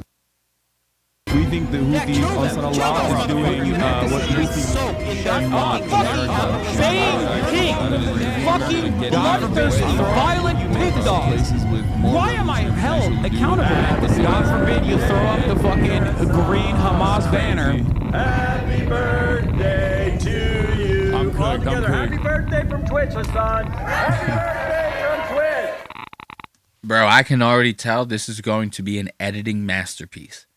Like, if you know anything about video editing, there's no way in hell I could have faded out an Oppenheimer monologue into a nuclear explosion, right? By crossfading both images and then letting the nuclear explosion play out in the background while keyframing a bunch of half opacityed clips of Hasan throughout the frame nonstop. Like it's like one of those news, what do they call those? Like a montage almost or whatever? A vignette or something, you know? Whatever the situation. It's just a bunch of Hasan clips flying at the screen. It's, yeah, a 5-year-old could edit. If you knew even the basics of video editing, that intro could be done by anyone. So I can already tell that he's doing a less is more type of thing, you know? He's using the basics in a way that nobody else would. And that's what's going to make this the best, the most beautifully edited YouTube masterpiece that you've ever seen. Ethan's best work, this is. His quote. Prologue. Why am I doing this? Oh, hi there. It's me, your old friend, Ethan Klein. It's been a while since we've last spoken. In that time, I've had 3 kids, all boys. Test tube babies. From what I've heard, you know, through the grapevine, I heard that this guy couldn't pump him into his own wife. That's what I heard. Me and my buddy Red Bar, we were having a conversation about it not too long ago. He was telling me that all 3 of Ethan's babies were made in test tubes, in labs, like petri dishes or something like that. They were grown like chia pets. It was 3 pills that they had on a table, and every day they put like 3 droplets of water on them. Eventually, they grew up to be Ethan's children. I've lost 100 pounds, and I've pissed off 75% of the internet. Probably a lot of you guys. Here's what's funny about this intro, right? about this video in general, you're going to see it's like a common theme. He's doing this like, oh, hey, I didn't see you there. So now he's going to have this like very almost like infomercial-y, like sitcom-y type like energy to him, where when he talks about these situations, despite the fact that he takes these matters and these issues so seriously in his heart, despite the fact that he takes everything so serious in this, he's going to frame it to you as if it's like one big joke. He goes, well, then Hasan said something I didn't like, and I had to do this. Like, and he just has this like lighthearted like energy to him, right? Who's this video for, you think? When it starts out like this and Ethan's like having this like energy to him. To me, it makes it seem like you're aiming this video towards children. Children that would be easily swayed in your argument because they don't have the brain capacity as an adult to think for themselves. You know? You post this on the H3 Productions channel. Before your podcast, it was mostly children who watched that shit. You know? So you got what you got Hasan playing a video game in the back. What is this? Like a Subway Surfer video? Is this a TikTok video where you're going to talk and the video gameplay is going to be playing on the side because you want to have these children whose attention has to be split two different ways so that he's like basically trying to lock kids into this video. To me, that's what it seems like. It seems like you got this playing in the background so that whoever is ADD enough will still pay attention to your video because they have that like fucking serotonin hit or whatever, dopamine hit. There it is, dopamine. I'm losing the words today. So they're getting this dopamine hit from you playing like Subway Surfer or whatever on the side of the video. Your wife's filming the video. You got Vape Nation in the background, a little figurine of yourself to remind people of what you used to be. You know, back when H3 was really popping. You know, that was when the fans really liked you. Now you're talking about how you're pissing off the internet and you're doing it in a sarcastic way, right? So to me, this all screams the greatest video of all time. Too. Actually talking about there at the NRA meeting that's today in Texas. Someone should bomb. Oh yeah, and I got a tattoo also, so I'm cool like that now. Left or right, I always thought that despite our differences, there was one thing we could all agree on. And what was that? That we love America and everything she stands for. Mom and Dad and apple pie. Sure. This is the greatest video that I have ever seen. So make sure that you hold on to like the little theme that Ethan's got, this little like character that he's playing, right? And make sure you pay attention to a lot of the stuff that he bitches about because some of it he does himself. Like he literally just got done playing a clip where he goes, I pissed off like 75% of the internet. A lot of those people are probably you watching right now. And then he cuts straight to a clip of him going, oh, there's going to be this political person at an NRA meeting. Somebody should bomb that meeting. And before he says bomb the meeting, he cuts it off, plays a little Seinfeld bass drum. Right? So he makes like threats like that, right? He's going to literally complain about Hasan saying stupid shit exactly like he does. So make sure you hold on to like his sarcasm. Make sure you pay attention to the editing because remember, this is going to be his best work. And pay attention to the stuff that he complains about because it's all the same shit that he does. He does a lot of it. It's kind of nuts. Now watch this. Ethan's going to be whining like a little girl about the chat, about Hasan's chat when he's in there talking to Hasan. Here's the thing. It doesn't matter what they're saying about you in the chat. Why would you let it get to you? Anytime you watch Ethan on his show, somebody says something fucked up in the chat, he goes, you're such a pathetic loser. Like, I make so much more money than you, me and all these guys. We live in LA. We're so much better than all of you in the chat. And then the second that they start going, you Zionist fucking pig, he starts bitching about it like a little girl. Watch this. After seeing all of this, I was already getting uncomfortable with our partnership. I started to wonder if I had any idea who this guy actually is. And then this happened. See what I'm talking about? The way he does that?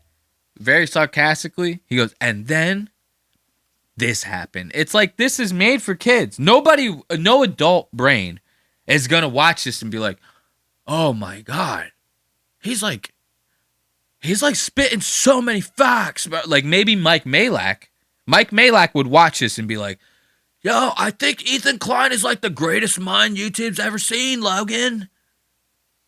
This guy's like spitting hot fire.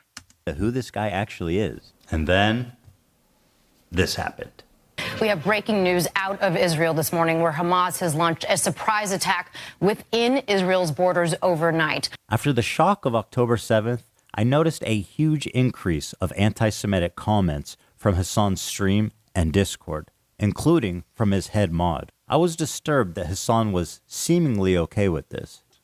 Can you do you care that your chat is calling me racist? Do you make any attempt to modify? I have not looked at my chat. Moderate that at all? I have not looked at my chat at all, but you I have just to opened it, but don't you have moderators? Do you care at all about what your audience says about me? There's 32,000 people in here right now. See how much he's this is the thing. This is why that gets to me a little bit.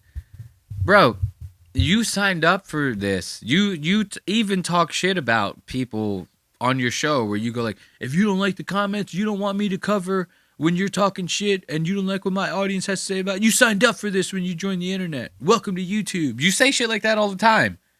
So again, Ethan, welcome to YouTube. You join a chat and the person's chat has bad things to say about you. Why does it matter? You're never going to meet those people ever. You just want something to bitch about. That's what it seems like to me. It seems like you just want something to complain about. Because, again, you're never going to meet these people. You never seem to give any shits about what your own chat says. Those are the people you should really care about. And then when they start saying their opinions about the show, about your behavior, you start banning them all. Instead of actually giving a fuck what they have to say. Instead, you put energy and thought into Hasan's chat. The audience that you should not give a fuck about at all. Okay.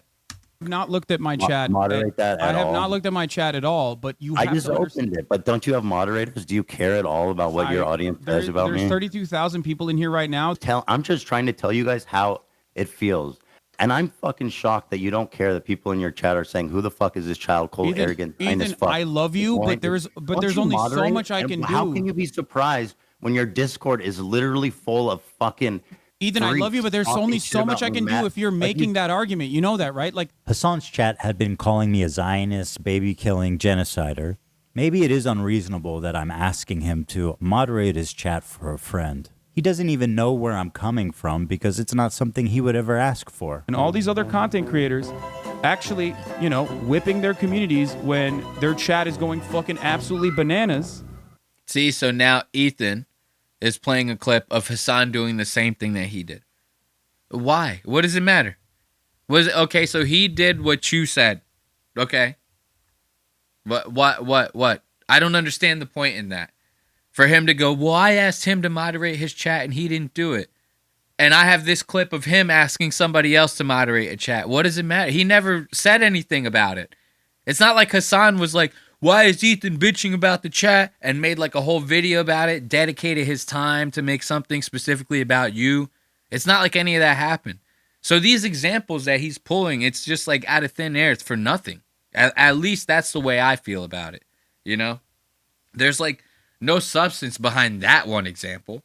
Who gives a fuck if the chat's talking shit about you? It doesn't matter. Or are you using that as an example to go, this is one of the things that put a fork in our relationship? Oh, as if people give a shit that much. Now watch this. This guy is legitimately about to like talk conspiracy talk. As if maybe Hasan had this whole big plan as to like sleeper cell Ethan. To like become friends with him. And potentially sway his audience into thinking a little more on his terms than the way that Ethan thinks. And that's something that Ethan cares about a lot. If Ethan's audience doesn't think exactly the way that he thinks, I mean, you might as well be banished to the underworld, my friend, because Ethan's never going to put up with that shit. Hell, he's proclaimed it loudly that he is a self-described propagandist. I'm a propagandist. Well, no. For the record. I'm not calling I'm a it that. propagandist. I'm just saying, I'm going to play you. I'm saying I am. Okay, well then I want to I'm saying I am. I just before want to you put even play it. A propagandist is much more than someone with a bias. It's someone who knowingly lies to further their political agenda. And then I had a terrifying vision. Had I been duped? Was Hasan presenting a Trojan horse to my community, where he was just a left-leaning Democrat like myself, and as he said in the previous video, was funneling them into radicalization and turning them against me? Liberals are some of the easiest to manipulate people on the fucking planet, dude. I learned how much he hates liberals. Dude, I hate. Think about that. I hate liberals, dude. I do. I hate them. I hate them so viciously. Did he secretly despise me this whole time? I'm sorry, dude. I hate liberals so much. Did this man sit next to me for 2 years and pretend to be my friend? Dude, liberals are a burden on this planet, dude. Liberals are the most, like, scummy, vile, fucking idiots. Liberals are incredibly stupid. I hate these petulant liberals, dumb fucking liberals. What else is someone this sociopathic capable of? Liberals are some of the easiest to manipulate people on the fucking planet, dude. Was I being manipulated this whole time? You know what's funny about that? Is if Ethan never didn't like fall out with this guy, if they were still friends, Ethan would not say what, like, none of that shit would matter to him. If they were still friends to this day, right? And somebody outside of H3 was like, yo, you know Hasan, he's been talking a lot of shit about liberals. As a matter of fact, here's like clips throughout the years. You could tell that they're clips throughout the years because his hair is different styles. He looks younger over here, different shit in the background. So, you know, he's been talking all this shit pretty much the whole time he's been streaming about liberals. Ethan would frame it and be like, well, you know, he's grown now. He's like a different person than he was back then. And then like, Ethan would go crazy out of his way to defend this guy.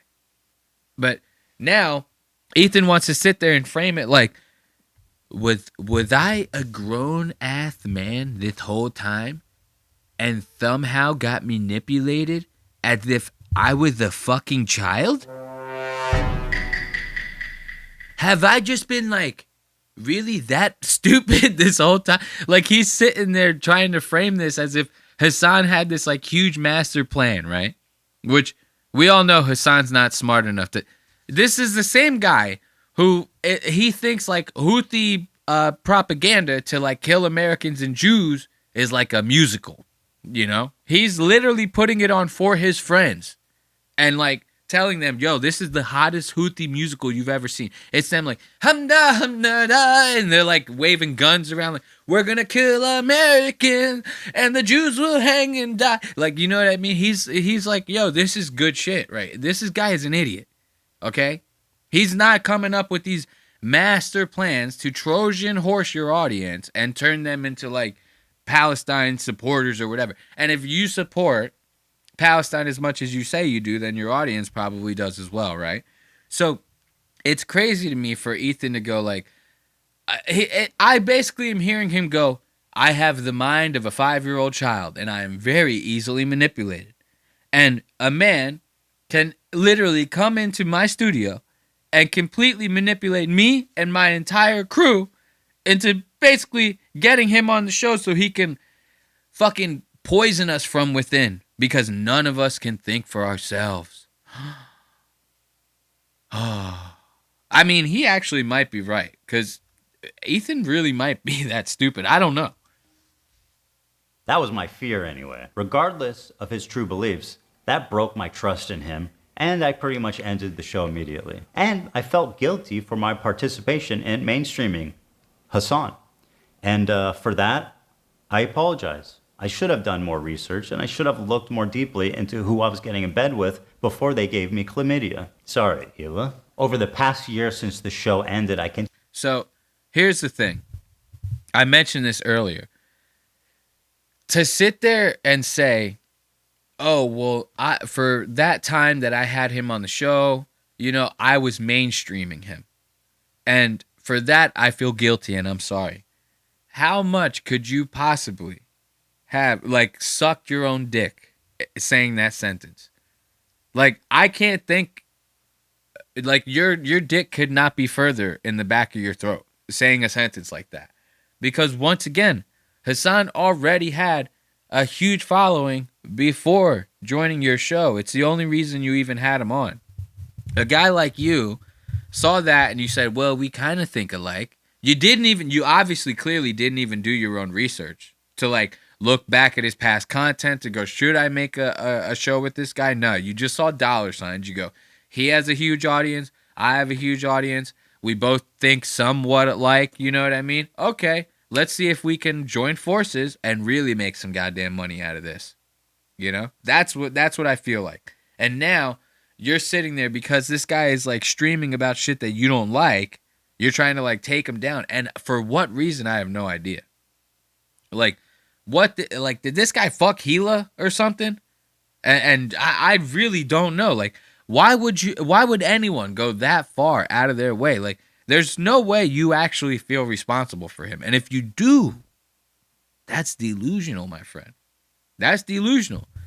That would be like if Brad Pitt and Leonardo DiCaprio were in the same movie together, right? And Brad Pitt goes, I did him a favor by bringing him onto the movie. It'd be like, nah, dude, he's Leo. You know? What are you talking about? So, what, you guys are in the same movie? That's cool. You guys both made some money out of it. That's the same thing. I feel like it's the same type of situation. Brad Pitt's never gonna fucking go on the news and go, I'm sorry for mainstreaming Leonardo DiCaprio like that. Everyone's gonna look at him like he's fucking crazy. They're gonna be like, well, you guys are the same. Continue to watch Hasan platform, promote, and propagandize terrorist organizations. And every time it happened on Twitch, I would say, man, this time surely he went too far and someone's got to do something. But as the time went on, nothing happened and his views got more and more radical and more disturbing. I feel it's my obligation after mainstreaming someone like Hasan to take this on. And so it was war. Nuclear war. I stand before you following the footsteps of intellectual giants. One thing we've been hearing nothing for weeks. but a simple man. Now, A simple the man left who understands needs a Joe right Rogan. from wrong. Yeah. You're an important, influential voice to a lot of people. I'm an idiot, I'm a dumb bimbo, I don't know what I'm talking about. I've gotten numb to this, I'm like, it's not. As a matter of fact, I seek it out now because I make content out of it. I think it's funny and fun. And there are baby settlers as well. Can you just shut the fuck up, bloodthirsty, violent It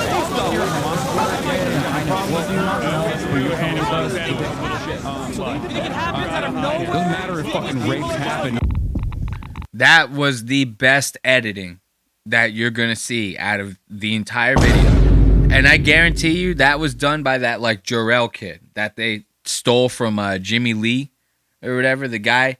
That, dude, you know, I know it's crazy. I almost didn't even think about this until right now. So he's sitting there apologizing for Hasan, right? Saying like, well, now I feel like it's my mission to take down Hasan after mainstreaming him, right? And the worst thing Hasan has done has made a couple pro-Palestine streams online, right? Maybe, exposed his audience to a little bit of terrorist propaganda. No big deal. Yet, the guy that just made that edit, more than likely, was someone that he stole from this Jimmy Lee guy. Someone that he's platformed endless amounts of times, who has now been kicked out of the H3 sphere for what? Sexual harassment. Yes. Okay, so where's Jimmy's takedown video? Why doesn't Jimmy get some big, like, takedown style video and Ethan apologized to the audience for mainstreaming him? Where's that? That guy actually touched a girl inappropriately. I think that's way worse than just making a couple streams stating your opinion, if you ask me. I don't know. I might be crazy, you know? Maybe. I have no idea. But so in the next time code, I'm going to show you guys why, in my opinion, every single person should be pro-Palestine. There should be no pro-Israel right now, and Ethan's about to prove this to you with this one clip. Watch this. Here's another incident of Hasan enjoying some Houthi propaganda.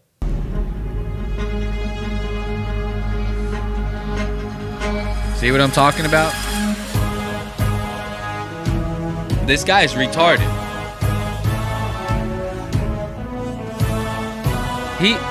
Hasan literally watches this type of like propaganda shit as if he's watching like Hamilton or something. like as if he's watching Mormon the Musical from the guys that created South Park.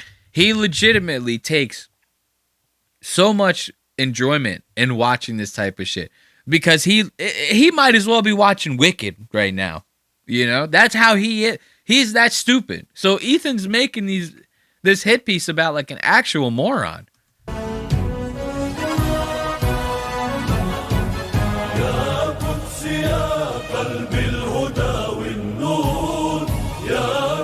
How can they not agree with the Houthis when this is the kind of music video that they're coming out with? They got a beautiful voice too. Yeah, Israel been real quiet since this dropped, dude. The fucking mixtape. Oh, Hasan, my sweet, naive friend. You say that Jews don't sing and dance like that? Then what the fuck do you call this? Oh, shit! That's right, bitch. What the fuck you stepping on our shit?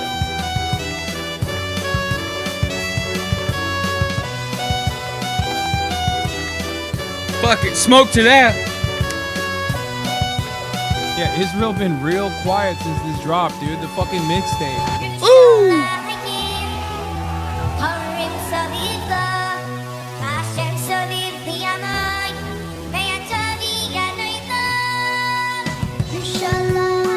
Got a beautiful voice too. Look at how good the editing is here. This is top tier. Israel been real quiet since this dropped, dude.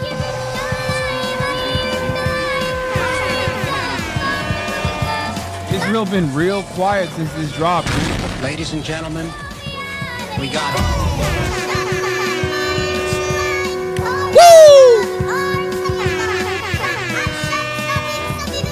Houthis been real quiet since this dropped, dude. Bro, you cannot. It doesn't get any better than that. Give it up. Give it up for the Jews.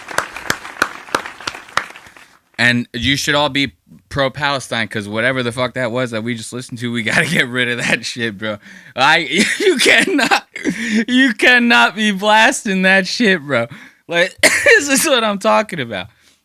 Ethan's like, this is a kid's video. This is a kid's video. This is like if somebody made like a Kids Bop video, but it was a hit piece on Hasan. Instead of it being like, I'm just a bill. Yes, I'm only a bill. And I'm sitting here on Capitol Hill. Instead of it being that, it's Ethan Klein sitting there going, yo, Hasan is a really bad dude. Let's play this fucking Jewish bop. Dude, like this. That is just fucking insane, dude. And check this out, this guy. So this is what I'm saying. Hasan is an idiot, bro. Like, Ethan even brings out some pretty good examples of Hasan being an idiot. And if you're going to bring out these examples of him being this stupid, you might as well just not even make the video. I mean, this would be like if someone made a hit piece about the Village Idiot. Pierce Morgan, with decades of experience, immediately surrenders when the genocide card is pulled. When you're just a fucking stenographer, you're not a truth teller. He has every right to defend himself. And grow a pair, Pierce. Stand up for yourself, man. It's time to stop being intimidated by these online overnight activists who couldn't even point to Gaza on a map before October 7th. Like Hasan, for example. Doesn't know where Yemen is? Okay, I'm gonna click close. I'm closing it. I'm closing it. Nope. Now look at this.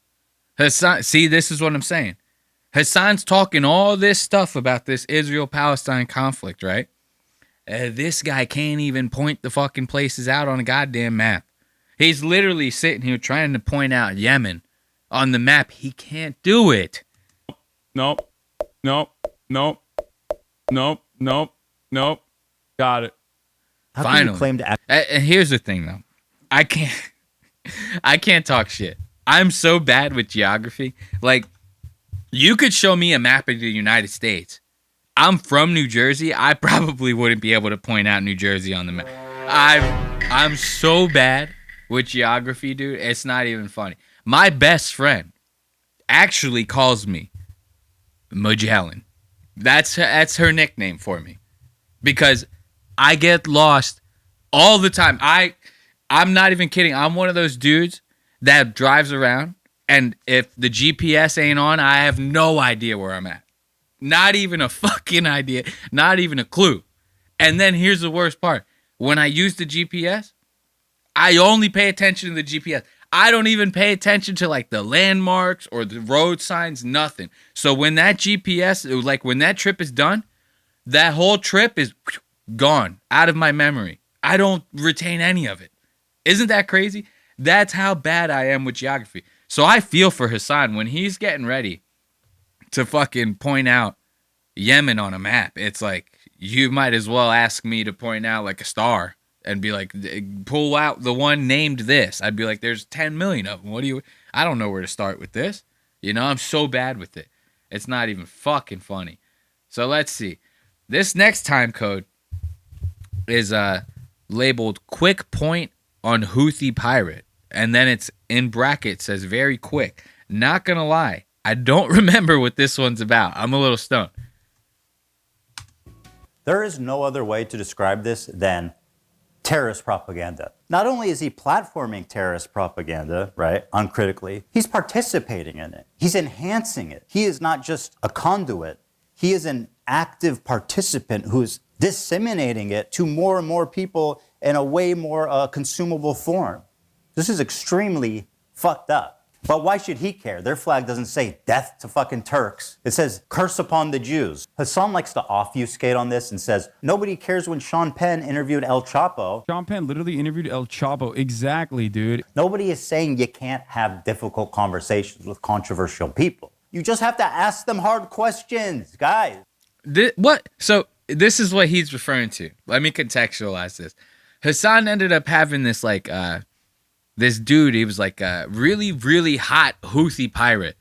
I think they had a nickname for him. It was like Tim Houthi Chalamet. Because this guy kind of did look like a Middle Eastern version of Timothy Chalamet.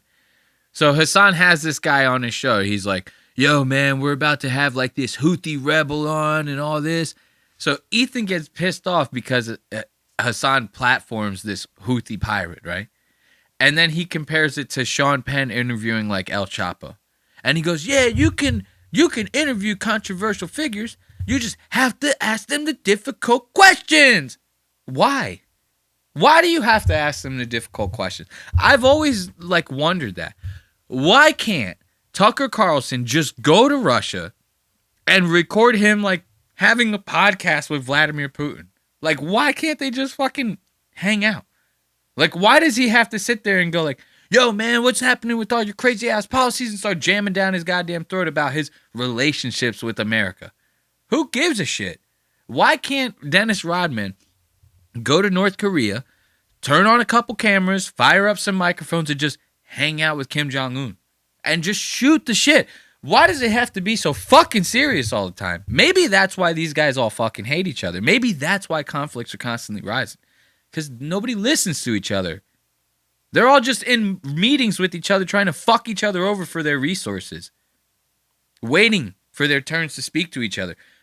Everybody asked, how Kim Jong?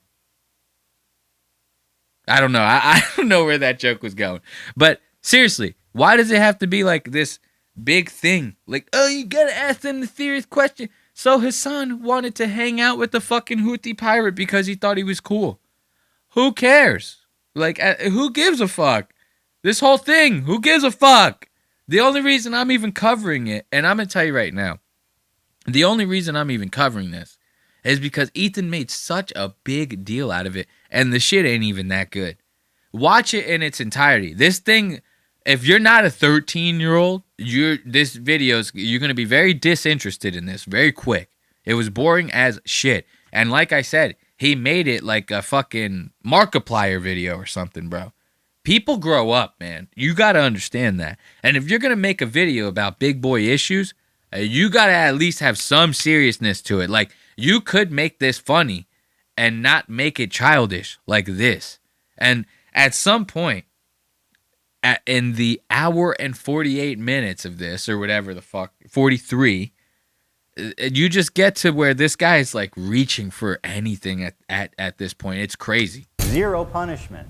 Hasan threatening a sitting congressperson. This one actually blew my mind. When I saw he tweeted that, I said, he's done after this for sure. For sure he is. For those that may not recognize this weapon, I'll explain. Shinzo Abe is a former Japanese prime minister. He served from 2012 to 2020. He was assassinated in July of 22 in a stunning fashion that left the Japanese public horrified. He was killed with a makeshift weapon that the shooter had built himself at home. So when Hasan saw this tweet that he didn't like, he posted the schematics in what can only be presumed as an invitation to someone in his fan base to build this weapon and then assassinate this sitting congressperson. You know what happens when you assume, Ethan? You make an ass out of you and me, right? Now watch. He wrote a tweet he did not like.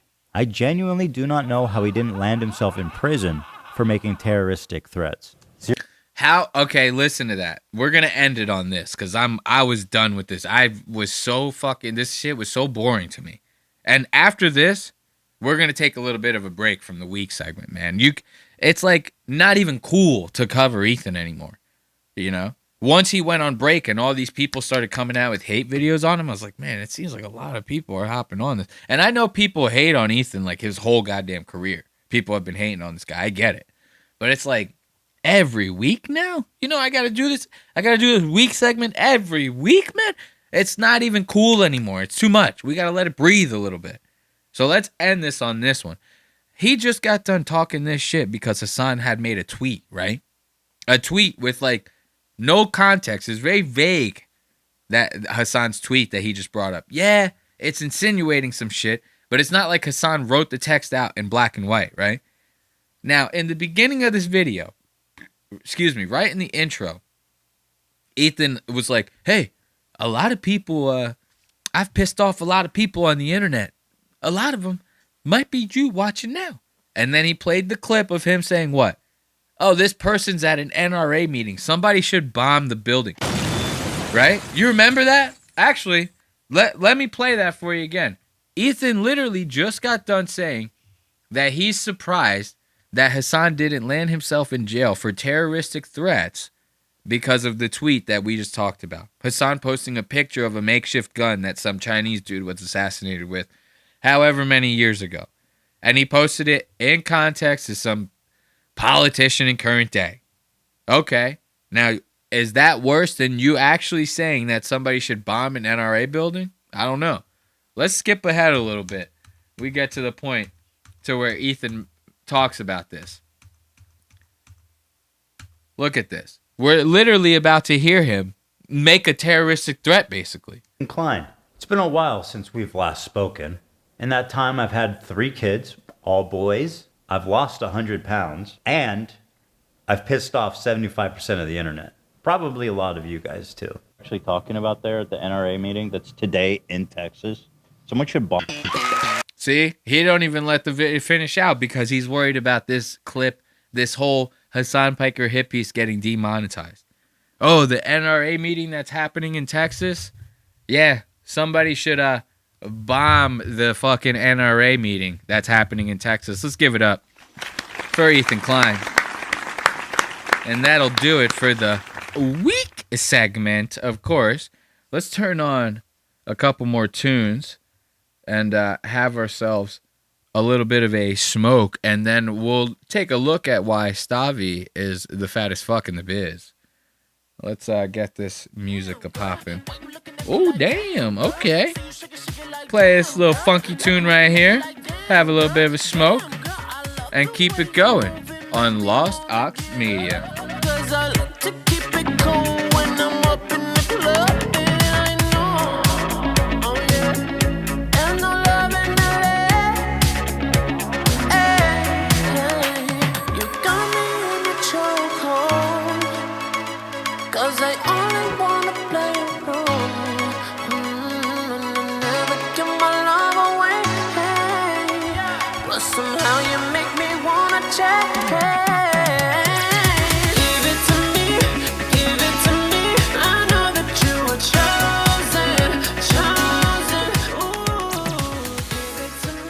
I feel like we've heard that song too much. Sounds like The Weeknd. That's why I feel like we've almost for sure heard that one recently.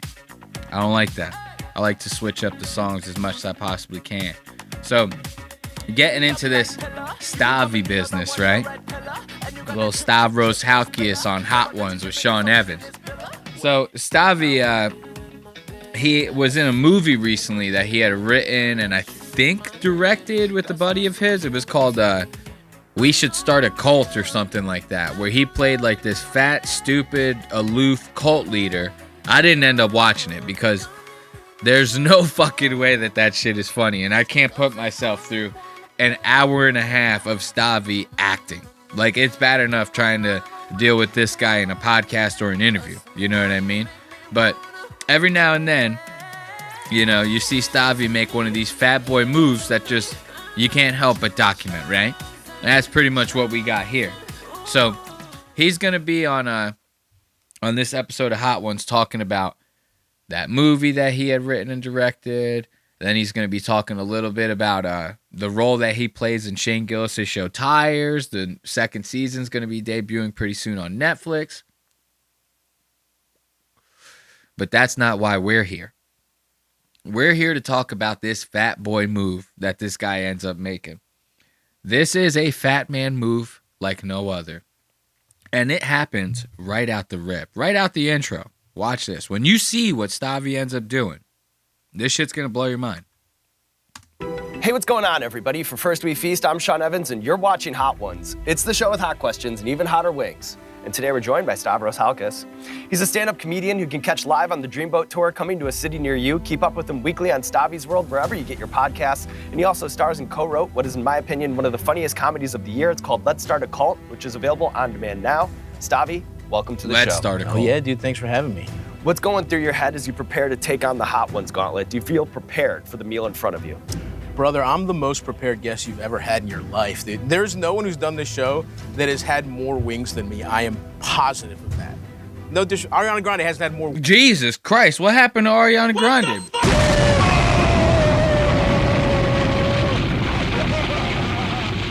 Yo, look at her arms. That's skinny as hell. And you know what's crazy? Like, I don't know when this episode of Hot Ones was filmed, but like right now, she looks worse than that. She looks like insane, this one. And it's funny because she doesn't look nearly as bad as the photos that they used for Stavvy. Do you see him in that goddamn jumpsuit without the shirt underneath it? He's wearing a full Russian jumpsuit, and underneath the suit jacket, he's not even wearing a goddamn shirt. So you just see his fat, sweaty, wings than me. You know what I mean? I'm ready to go. You're right about that. Here's what I've also done. I brought my own ranch. I went to a place right. What the fuck?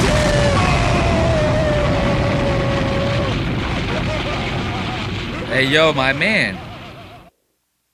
You can't come onto the set of Hot Ones looking like this, smelling like this, sweating like this, and bring your own goddamn ranch to this. Yo, this is typical fat guy fashion. This is like when you see like a fat woman pull a goddamn bottle of ranch out of her purse. You ever see that before? Or like maybe a bottle of hot sauce. You see like a girl pull a bottle of hot sauce out of her purse. And guys will do it too, man. Like you see some dudes in Texas back in the old day, you know? You see a dude in Texas pull a bottle of hot sauce off his goddamn belt loop like it's a 6-shooter, you know? A dude pulls that goddamn hot sauce out, just twirling it around his goddamn fingers a little bit before he douses it on his red hot dog. You know, they eat those red hot dogs down south. Those things, I've never eaten one of those red hot dogs yet to this day, and I never will. Those things fucking freak me out.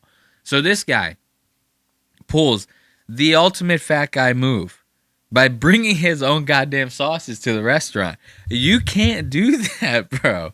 You can't be on the set of Hot Ones and bring your own goddamn ranch. Nobody does that. You're right about that. Here's what I've also done. I brought my own ranch. I went to a place right by my apartment and got 14 ranches. They also made me purchase an arugula salad with it, but I got ranches. I will have one bite, and then I will have a ranch bite. A ranch chaser. That's better than milk. Ranch is better than milk. You got it. In my estimation here. So.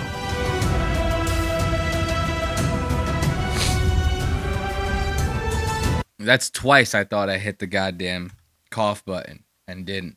So this guy brings his own goddamn ranch. You cannot do that, my friend. You cannot be that fat and bring in your own goddamn ranch. And here's the thing, it doesn't even help. This guy is losing his goddamn mind. Watch this.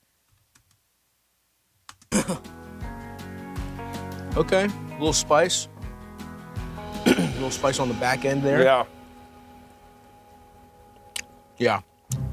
Kind of reacquainting us with the show a little bit. Yeah, another step here. Watch him. Yeah, okay, sick.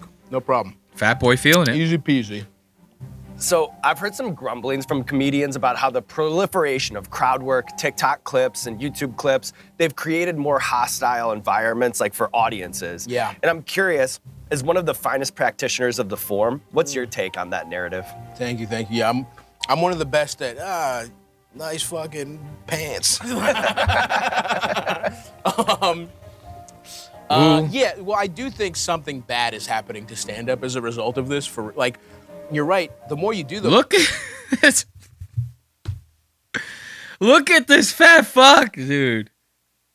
How? They can't keep giving guys like this money. Look at his hairline, dude. He really is like a fat baby, like a fat old man baby, dude. You have to lose some of that. And the worst part about it is like 90% of this guy's act is about sex. So when you're on stage, you picture this guy getting sucked and fucked and rapped and slapped and clapped and all that. You have to picture that because he's talking about that nonstop. And then you picture the women that are letting this fucking huge asshole do that to them. These poor broken souls. The more people come in expecting that to be the whole show, whereas like I do that to get to know the audience, and then my beautiful jokes. That's what I want the people to see. Your sacred art. Yeah, my sacred art about busting too fast. That's what I want people to see. And so it has created that weird thing where some people are like, I'll get DMs and they're like, how do we make sure we are? So Stavvy trying to fight through it. I don't really give a fuck about this story. I want to see this guy struggle. He brought 14 goddamn ranches. There's no way that he's gonna make it through this with those goddamn ranches like this. Okay. Yeah, this is saltier than the other ones. Less heat. Might pair well with that ranch. I think it will. 14 ranches. I think it will. Come on, dude. What are you doing over here? You too good for ranch? Toss me a ranch. I don't want to get it on. I'm sure that jacket really costs $900. I don't want to. Look, Stavvy. This guy wants a ranch. Throw him a ranch. You telling the host no like this. Watch. And Sean's about to be like, stop being a bitch and throw it. Give me a ranch. I don't want to get it on. I'm sure that jacket weirdly costs $900. I don't want to fucking throw it at you, bro. Do it. Do it. You never see Sean raise his voice like that. Weirdly costs $900. I don't want to fucking throw it at you, bro. Do it. There you go. All right. Did you play some second base in high school? Yeah, dude. Turning that double play. Stavvy, stop being a fucking bitch. Now let's come on, man. I want to see Stavvy getting burnt, dude. Now watch this guy. Finally, this sauce is gonna do it to him. Like, he's gonna get so goddamn burnt, he's gonna start dipping his tongue in the ranch. Got this little chode that's gonna fuck you up. Here we go.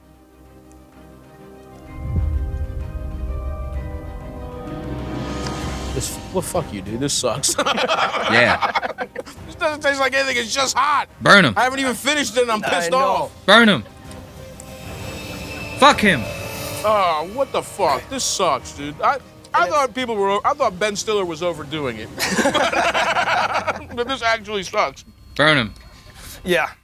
I have to be a man of my word and take a ranch bite, but I don't like it. I know you're a man of your word. God damn, that's a big bite, dude. This is what's funny about a fat guy like Stavvy. Even with the fact that he knows the food is gonna burn the fuck out of his mouth, he still has to take the hugest bite that he possibly can, dude. It's like an animalistic reaction or something. It's like a reflex, dude.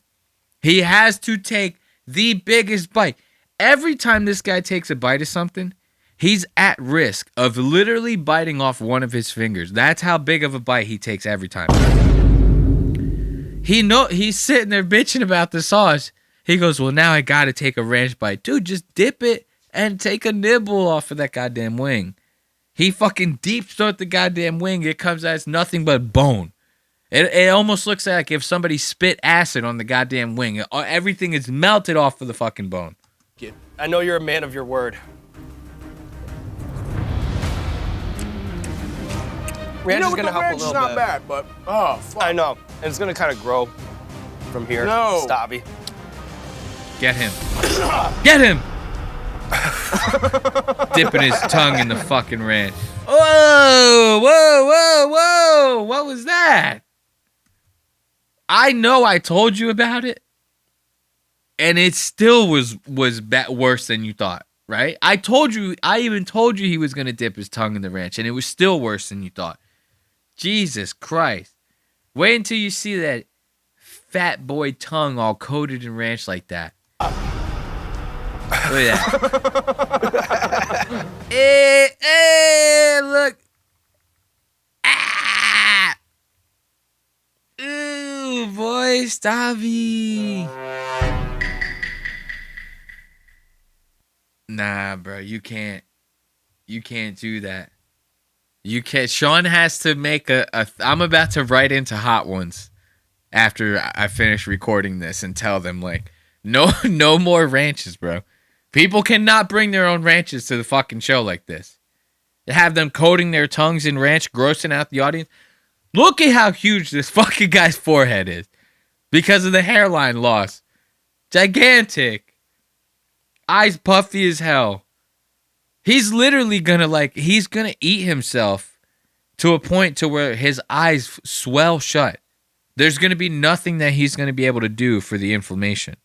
Because there is not gonna be any inflammation. It's literally going to be, he's gonna be the only person in the world with fat eyelids. Like actual fat layers on his eyelids. And it's eventually going to swell his eyes shut. To the point to where they're either going to have to do liposuction or just tell this guy, hey, man, this is it for you. Like, we're sorry, you can't see no more. You know, you can't do this. Yeah, oh, no, that actually somehow was worse. Oh. Yeah. No, it, makes the ranch hot. Oh. Fuck. Fuck. Damn, I gotta go milk. If you're visiting a Greek diner, sight unseen, what are some of the hallmarks that you know that you're visiting one that's like the real deal? Let me have some milk, for Christ's sake, Sean. Oh, shut the fuck up, Stavvy. That's the point of the show. That's what's fucking funny about this. Let me have some milk. I'm dying. Yeah, welcome to Hot Ones, bitches. This is literally the point. It's for you to get asked questions while you're fucking sweating your ass off. I'm sorry, I know I'm cursing a lot. If you're listening at work, my apologies to the supervisor. But, dude, that's the point, man. That's why we're here. Screw your milk. I like to see him sweat, though. It is, I'm not going to lie, it is funny for Sean to not skip a beat. Like, this guy can't, he has to be retarded. He has to be retarded. If you can't read the room like that, something's got to be fucked. He has to have maybe an extra chromosome or something. I don't know. I don't know. Something's not right with Sean Evans, dude. If you're visiting a Greek diner, sight unseen, look at him. What are some of the hallmarks that you know that you're visiting one that's like the real deal?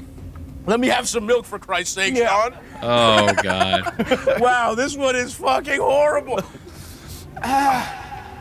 Okay. Wow, this really... Okay, all right. Fuck this. I don't care about the bomb. Bomb didn't affect me. Oh, my God. Now be careful around the eyes. It's good that you have the glasses. Just don't touch the eyes. How's it getting under my tongue? How did that happen? It finds everything. Okay.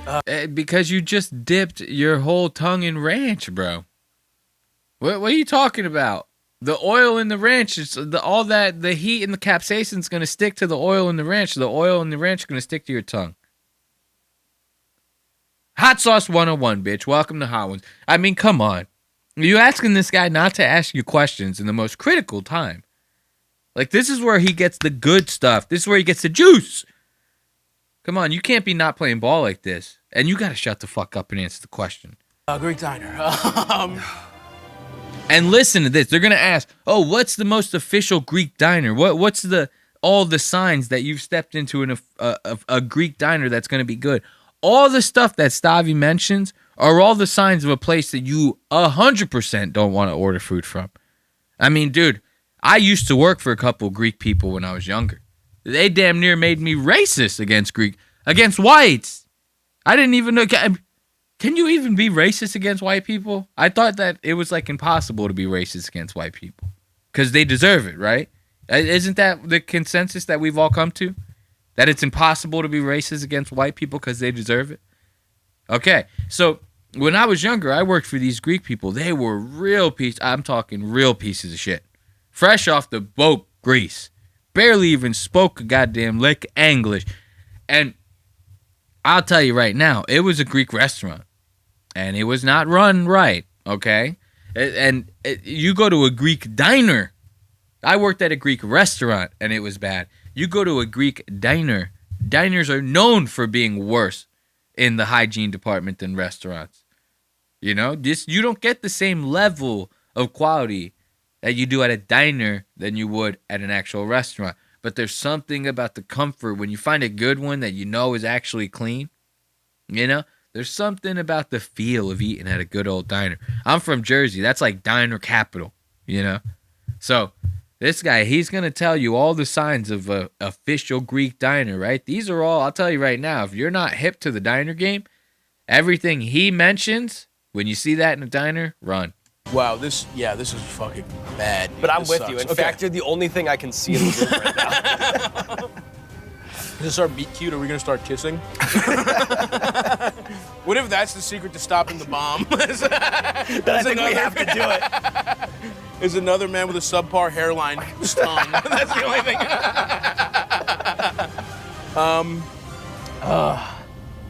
Greek diner. All right, the owner has to be there, and he has to be disheveled, annoyed. He has to be yelling at someone. If he's not yelling at if he's not taking your order, pausing to yell at somebody, not the place to go. And yeah, just don't get the meatloaf. Don't get the Greek specialties. Don't get them at a Greek diner, man. They're there. God knows when they made that pan of moussaka. You know what I mean? Like, that's been there for a while. Get a burger. Get breakfast. That's it. You know what I mean? Yeah. So basically, you want to go into a Greek place where the owner's like has like a gold chain on like Stavvy, losing his hairline like Stavvy, barely speaks any English, probably has like a wife beater on. It's got grease stains around the rim of the neck part of the fucking wife beater. Somehow they got oil down there. Okay. And then he's got to be disheveled, so his hair's all messed up. He's sitting there yelling at people. That's the place you want to go to. You don't want to order anything off the specialty menu. You don't want to get the meatloaf. Because who knows how long it's been there. So you want to go to a place where you know that they have bad food sitting around in the back? It's just getting bacteria all over the fucking goddamn kid. You want to eat at a place like that? Get a couple burgers, a couple omelets, some hash browns on the side. What are you, fucking crazy? Like, this is insane. But we have to give it up for Stavvy, dude. Yeah, anybody who brings 14 goddamn ranches to an episode of Hot Ones, I mean, that's respect right there. So who do we have next on the docket?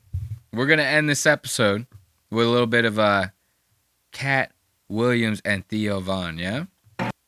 Now, like I had mentioned to you guys earlier, it seems like every single time that Katt Williams does an interview with anybody, everyone on the internet is ready to suck this guy's dick, as if he's like so goddamn insightful. He goes on Club Shay Shay, right? He talks a lot of shit. And yeah, some of the shit he said might have come true, like the Diddy stuff, right? Here's the thing. If you're a who's who in Hollywood, you probably know the Diddy stuff. It's not like this guy was making predictions. 50 Cent has been making jokes about P. Diddy being gay and weird in Hollywood for like, I don't know, 10 years now. So it's not like Katt Williams said anything different. He just said it at the right time. And when he was on Club Shay Shay, he wasn't afraid to start naming names and shit like that in front of everybody. Like 50 Cent, he's known for like trolling on people and shit. So like people take what he says as like haha funny, you know what I mean? Some people might take it serious, but a lot of times 50 Cent says something, it kind of gets swept under the rug after a while. 50 Cent was making all those jokes about Diddy. Now the guy's about to drop a documentary sometime this year. Katt Williams goes on Club Shay Shay last year and starts naming names, starts saying shit about Diddy. Katt Williams doesn't typically do that. So, of course, it catches people's attention, and it's on Club Shay Shay. He's doing it for like 2.5 hours. Okay, it catches people's attention because it sounds nuts. But for some reason, people latch on to this guy as if he says insightful shit because he like talks really slow, has a couple awkward pauses in between saying sentences, and sometimes people think it's him trying to gather his thoughts. I think it's him just trying to sound as cool as he possibly can in that moment. That's just how I feel. So now, if you've seen this guy on like Joe Rogan, half of the shit he was saying doesn't even make any fucking goddamn sense. And Joe is doing his hardest to string that goddamn conversation along while still somehow sucking Katt's dick to full completion throughout that interview. Now, imagine getting somebody paired up with Katt who can't do that good of a job of keeping the conversation strung along that well. Someone like Theo Von. It's basically like getting this is like the closest thing you're going to see to like two nonverbal autistic people having a podcast together. That's the best way I could describe this. They're the closest thing that you can get to two nonverbal autistic people having a podcast. And the reason I say closest you can get is because these two actually talk. You know? That's the only difference. What's up, man? What's up, man? It's time. It's good to see good old Theo Von. It's an honor, The man. world loves you, you know? Well, that's nice of you to say. I feel like I can't believe I'm around you, I think. You know, I feel like you seem like a mythical figure. A mythical figure. Bro, for those of you listening at home, this guy is wearing a cowboy jacket with like Indian tribal patterns on it and some ceremonial beads, right? Each fucking sleeve of the jacket has 12-inch long tassels strung all across the full length of the sleeve. Okay? Then on the chesticles of the jacket, there are more 12-inch tassels. He's wearing two, what they call in the hood, dookie link chains. They call them dookie link chains because the chain link's so thick. You know what I'm saying? And that shit's look platinum. There's a lot of diamonds on him. He's about to light him up a joint. He's wearing some crazy-ass sunglasses and a bright yellow, I don't even know what kind of cap this is. It looks like one of those, like an old Frank Sinatra-style hat. It's like a top hat almost with the dents in it, you know, for when you pick it up off the top of your head. But it almost looks like a cowboy hat at the same time. This guy kind of does look like a mythical creature. I'm not going to lie. He actually does look insane. Theo might be onto something here. Right. Well, look at the rings on this fucking guy. And Theo coming in like, what the fuck? When did you... Theo's fucking chin's got some shit on it. Like, that shit on Theo's chin has got some shit on Theo's chin, if you know what I'm saying. This guy's goatee looks crazy as hell on him. And here's the worst part. His goatee, the bottom half of it, has been growing for what I would imagine to be 17 weeks for a guy like Theo. I would imagine his facial hair grows very slow. If I were to cut this mustache off, it would look like this in 48 hours. No joke. I'm not even kidding. 48 hours, I'd be... I'd just flex my goddamn upper lip and the thing grows back. Okay? Theo's facial hair, I would imagine, takes a long time. So the chin strap-ish goatee thing that he's got going on here has probably been growing for 17 weeks. The mustache that he has paired with it above, he just started growing 4 days ago. So the chin part is fully developed, full hair grown in, and the mustache has barely got anything there. Picture that. Picture me, right? If I had a mustache like this, and I just started growing in the goatee part yesterday. Think about how fucking insane that would look. To have, you have to start fresh. You have to cut it all off and then start growing it all together. If I decided tomorrow that I wanted to go full beard, which has crossed my mind, but my logo is committed to the fucking mustache. I've thought about going full beard. If I were to go full beard, I wouldn't start growing the beard and hope it catches up to my mustache. That's not how that works. I would have to shave everything off. I would come in here 1 week and you guys it would scare you. You would be, oh! You'd be like, well, who the fuck is this asshole? It'd be that shocking to you. I would have to come in here with no facial hair and then I would have to grow it all back. This is not what Theo's doing here.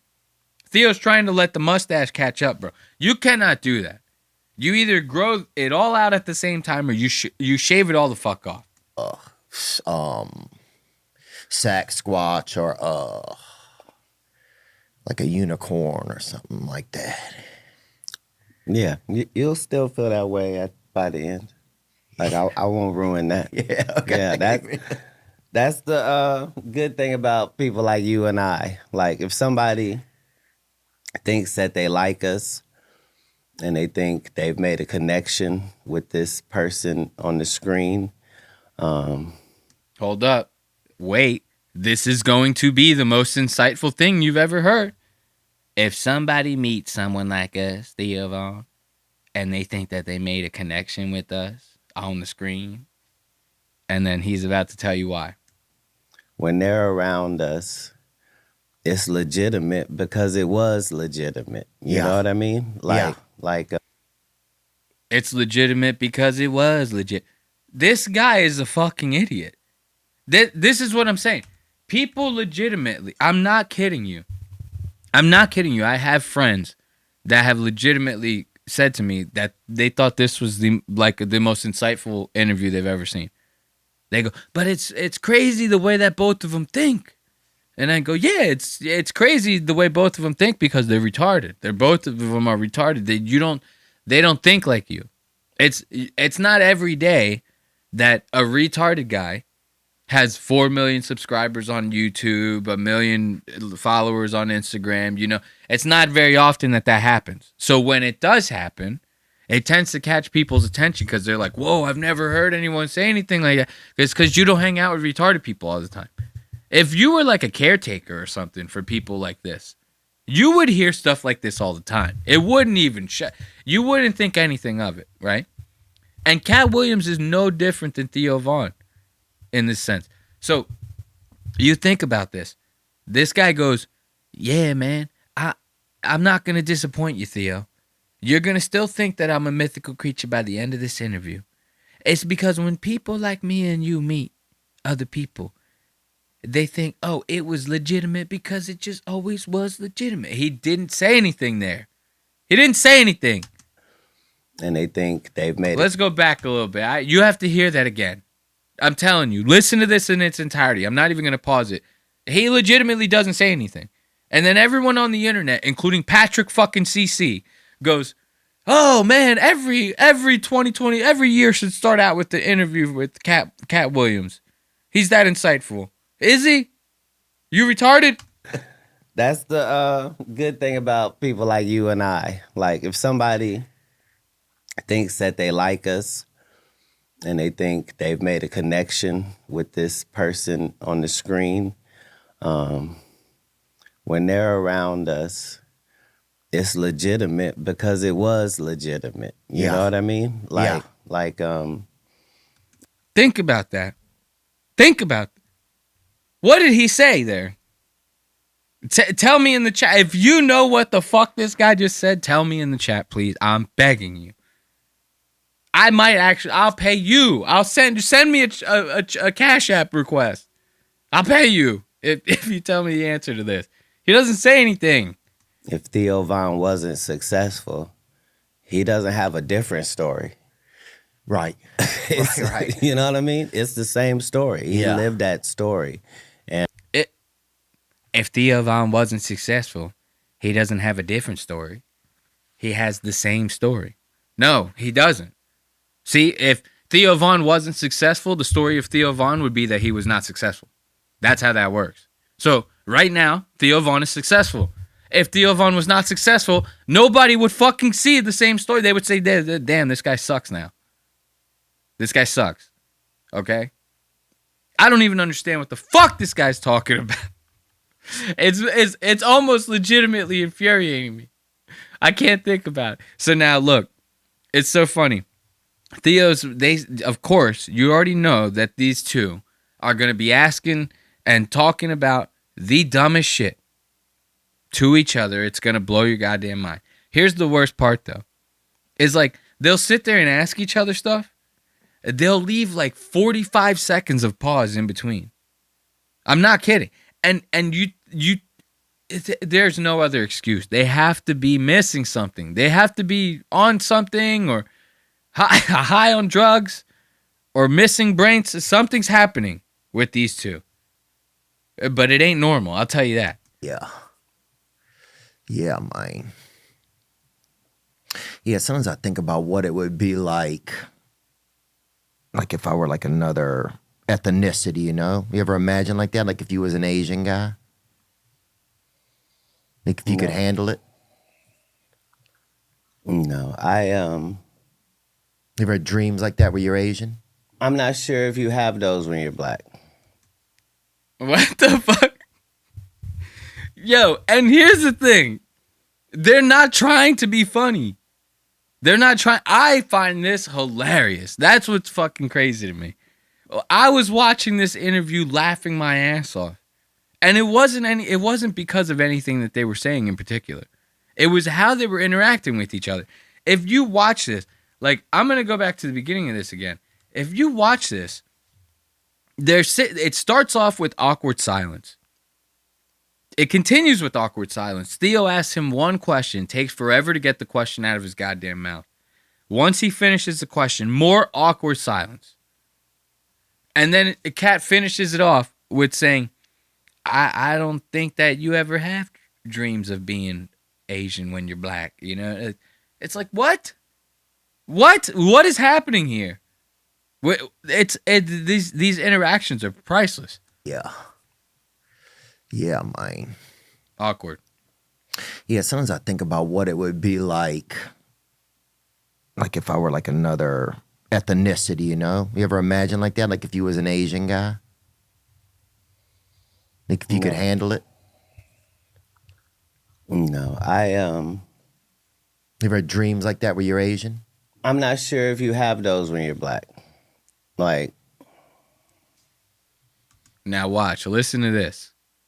Listen to the thing that comes out of Katt's mouth next. And here's the thing. Surprisingly, nobody has talked about this online. Not that I've seen. Nobody has even mentioned the fact that he said this even once. Listen to this. I'm saying I was born black. So I was born a superior being, a superb specimen, if you will, as far as human creations are concerned. So Theo Von just gets done asking this short asshole if he's ever had dreams about being Asian. You ever have dreams like that, Katt Williams? You ever have a dream of being 3 Asian frogs in a jumpsuit? Every time I talk about Theo, it's always just squirrels in a jumpsuit or frogs in a jumpsuit, lizards in a jumpsuit. So Theo's looking at Katt. He goes, "Hey, Katt, man, you ever have dreams that you were 3 Asian squirrels in a jumpsuit? You know what I mean? You ever have dreams of being Asian, Katt?" And Katt's sitting there telling him no, because he's black. And the fact that he's black, he was born a more superior being to an Asian man. What is happening here? This is what I'm saying. Hey, I hate to be the one to break this to you all, black people can be racist too. Like I know that's a controversial take, but it's true. Black people can actually be racist. Like really racist. I'm talking like to the point to where they're like, yo, white people are the devil. I'm more super. Look at this guy right here. I was born a more superior being than the Asian man or woman. What are you, fucking nuts? Imagine that.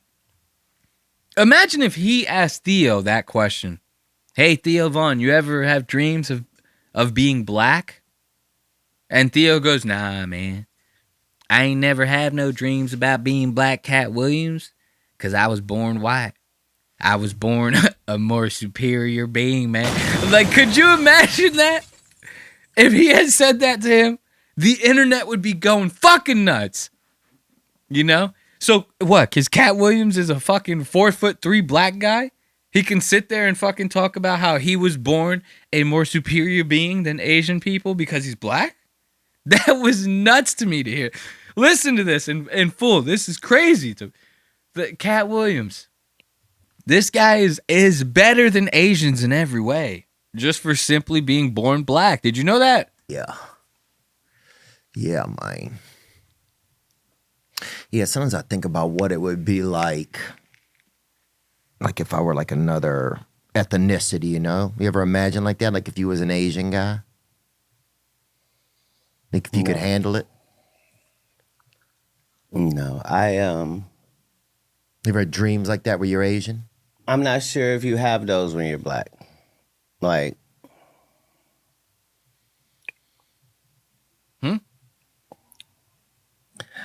I'm saying I was born black, so I was born a superior being, a superb specimen, if you will, as far as human creations are concerned.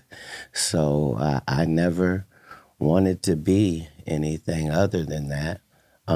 See, I'm surprised that Theo didn't cut him off because Theo's the type of idiot. Like when Katt goes, "Oh, I was born black." I'm surprised Theo didn't go, "Oh, I'd never noticed that until right now."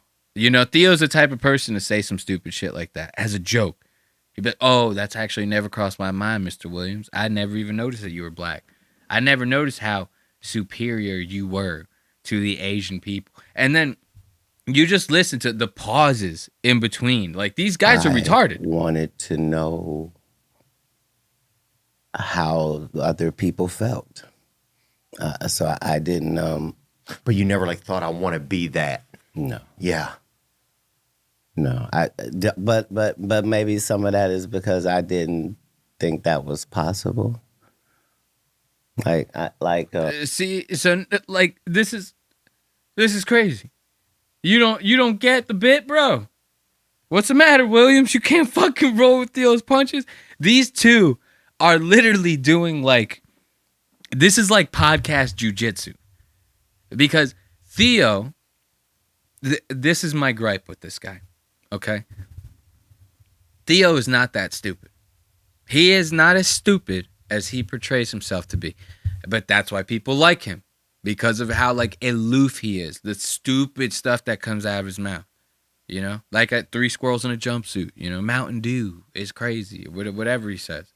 I had 2 black brothers. One of them was 13 feet tall. You know, they put chandeliers on his head when he was 12 years old. You know? Says all that stupid shit. That's why people like him. It's an act. It's all part of his whole comedy shtick thing. You know what I mean? There's no way that anyone would put up with this asshole if he was like this 24/7. No way. I refuse to believe that. So now he's trying his hardest to be funny and stupid, right? And Katt Williams is trying his hardest to be insightful and serious and cool. So these two are basically doing a fucking episode of podcast jujitsu, trying to outmaneuver one another with the shit that comes out of their mouth. They're both sitting there awkward as hell, trying to think before they speak, which is causing awkward pauses, which drove me insane. You can tell the way I do my podcast. I'm just talking the whole goddamn time. We don't have time to sit there and think about the shit that's going to come out of our mouths here at Lost Aux Media. We just go with it. Okay? So to listen to these guys, it throws me off. Their cadence, the whole nine. And to think people are fucking lining up to lap this shit up, it drives me crazy. I don't think they're blockages. You're very open-minded. Yeah, thanks, man. Yeah, they're not blockages. Yeah, just you're not dealing with blockage. You're dealing with an uncertainty as to who you are in the universe and whether or not you belong in the places you feel like you. Man, that's interesting. That is kind of how I feel. Yeah, because I'm always thinking of what this other thing would be like, kind of. Right. This is the thing.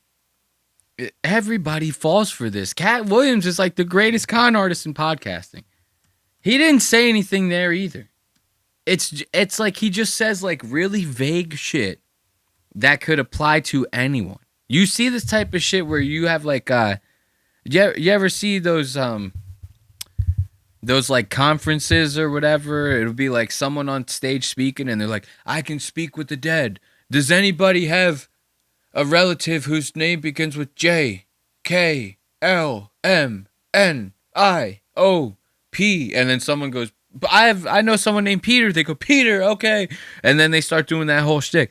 Peter, he's alive. No, he's dead. And they go, yeah, he's dead. And they go, oh, well, I mean, there's a 50-50 shot at guessing that. He has blonde hair. And then they look at the person to read their reaction. I'm seeing blonde hair, blue hair, yellow hair, brown hair. And then the person goes, brown hair. They go, brown hair. Yes, he has brown hair. So, it's like all like a thing like that. Katt Williams, he just says like some vague shit that could apply to anybody. Theo Von eats it up. He goes, oh, yeah, man. I have felt like that way one time ever in my entire life. You're like a genius, man. Blockages, maybe? I don't think they're blockages. You're very open-minded. Yeah, thanks, man. Yeah, they're not blockages. Yeah, just you're not dealing with blockage. You're dealing with an uncertainty as to who you are in the universe and whether or not you belong in the places you feel like you. Man, that's interesting. That is kind of. Every single person ever has had that thought. Ever. Like legitimately ever. And then he finishes, Theo's like, man, that's interesting. Look at how satisfied this guy is. This guy looks over at the producer. He's like, yeah, man, I'm Katt. I do this shit all goddamn day, man. I'm Katt fucking Williams, man. I was a pimp once and Friday After Next, brother. Like, Theo Von, you cannot have this guy on your podcast. Seriously, what the hell is this? Now watch this. Theo Von's about to start bumming some ciggies off of Katt. I thought Theo quit smoking. Watch this asshole smoking cigarettes. Like, where did that kind of stuff affect you, like when you were younger, do you feel like? I got it all from books. Like, I got it all from books. Like, what are you smoking, Katt? Sir? Brother? You smoking? Look at the desperation on this guy's face. He like leans into it. He's like looking real hard at those cigarettes. What you smoking, Katt? Sir? Brother? N-word? My dude? Deuterino? Like, he's sitting there begging for this goddamn books. Like, what are you smoking, Katt? Sir? Brother? You smoking? If it's not pot, I can smoke it. What a dork. He said, if it's not pot, I can smoke it. Yeah, it's for certain pot. Oh, it is? Yes, sir. Oh, damn, brother. Yeah. Sorry, if you needed a cigarette, you could have one. Yeah, I might have a cigarette with you, man. Sure. Look at that. What you're getting ready to have is not even available in this place that we live in. I mean, what? Exclusive. California. L.A.? Yeah. Oh, they don't have Newports here? Yeah, they're not allowed to do menthols. So racist. Look at that. Yeah, it's weird. You can burn down a whole town, but you can't have a Newport. Right. That's how gay California is. You can't even buy menthol cigarettes in California. And your blackness begins. Yeah. Look at that. Katt Williams, he gives this guy one Newport, and he introduces and he invites him into the club. Come on, man. I want to be black. That's fucked up. Like, what do I gotta do for my blackness to begin? I've bummed 1 million Newports off of black dudes before. And now one of them has ever told me that this is where my blackness begins. Katt, you cannot hand this guy passes because he's retarded enough. He'll use them. Okay? This guy will actually say the N-word. I've actually watched an episode of him drop the N-word before. He had to bleep it out. Theo's crazy, bro. Theo definitely drops hard R's behind closed doors. Do you think I'm lying? No. If you think I'm lying at home, you listening at home, you think I'm lying, you start doing comedy, get famous, become friends with Theo Vaughn, and then hang out with him. I guarantee you he says the N-word all goddamn day. Okay? And then report back to me. I want to know the details. And your blackness begins. Yeah.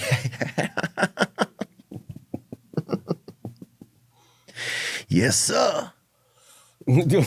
And that's how Theo finishes that one off. What the fuck? Yes, sir. Yes, sir, master. Yes, sir, master. That one threw Katt for a goddamn loop. Yes, sir, master. Theo smoking a goddamn Newport with. That is the. Katt is onto something. That is the blackest thing you could possibly be doing. Smoking a Newport with Katt Williams and then saying, yes, sir. Like you're a goddamn slave. Like, and then Katt Williams laughing, loving it up. Yes, sir. Sorry. Was that it? I love that a lot. Yes, sir. That's we had it. some cool. Theo's black. Dude, Theo, look, this guy is officially black.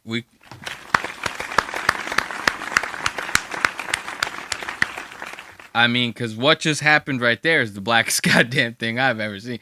Only thing that would make it blacker is if there was a fucking fire alarm beeping in the goddamn background. That would be the only thing that would make that whole situation blacker than what it was. Now, listen to this. This guy, dude, I'm telling you. No, let's listen. They start smoking. Katt finally starts smoking that joint. This happens like, I'm not even kidding, like almost 15 minutes later. He was going to start smoking that joint when Theo asked him to bum a cigarette. Katt's going to start smoking that joint. More awkward shit. More people not saying nothing. It's all the same shit. This was happening the entire interview. And it blows my mind. You getting so many people commenting on this goddamn thing. Like this is going to be the interview of 2025, dude. It ain't. I'm telling you, it ain't. Go and watch it for yourself. What are you married or not, Katt? I have wives, but no. Yeah.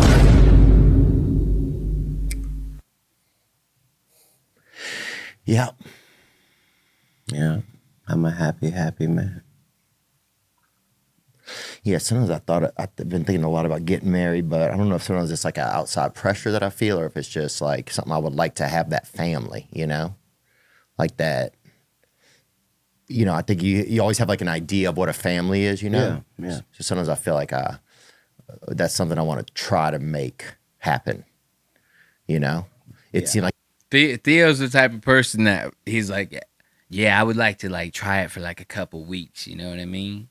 Try it on for size, and then if I don't like it, maybe I could return the baby or something like that, you know?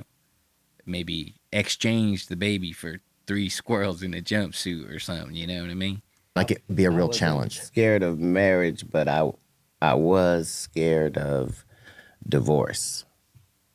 Like my parents didn't get divorced. My parents are still together. Oh, wow. So I always felt like you only do this one time, you know? And I was always more happy of the bullets I had dodged and the people that, wow, I thought I would have married her. Like I was ready to marry, you know what I mean? And then you'll see them years later and you're like, you're like, oh my God. So yeah, happiness is what I'm after, not titles or idealistic situations. Like I just want to provide happiness and be provided that as well. And if you can get that situation, regardless of what it's called, that's gonna be nice. Maybe I get too stuck on maybe I sometimes do get too like feeling like I have to fill in the blanks as opposed to what do I really want to create. I might have been wrong, bro. These brothers actually sound like they're about to start dropping the hottest mixtape of fucking 2025 talking about this serious situation. Theo Von wanting to get married and shit. But the beginning of that, like the beginning of that interaction is what gets me. Look at what, are you married or not, Katt? I have wives, but no. Yeah.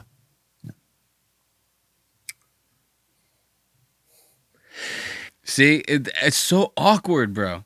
The whole thing. And then Katt's sitting there like he's taking those pauses because that whole fucking little monologue, whatever you want to call it that we just heard, he's thinking that up in his head.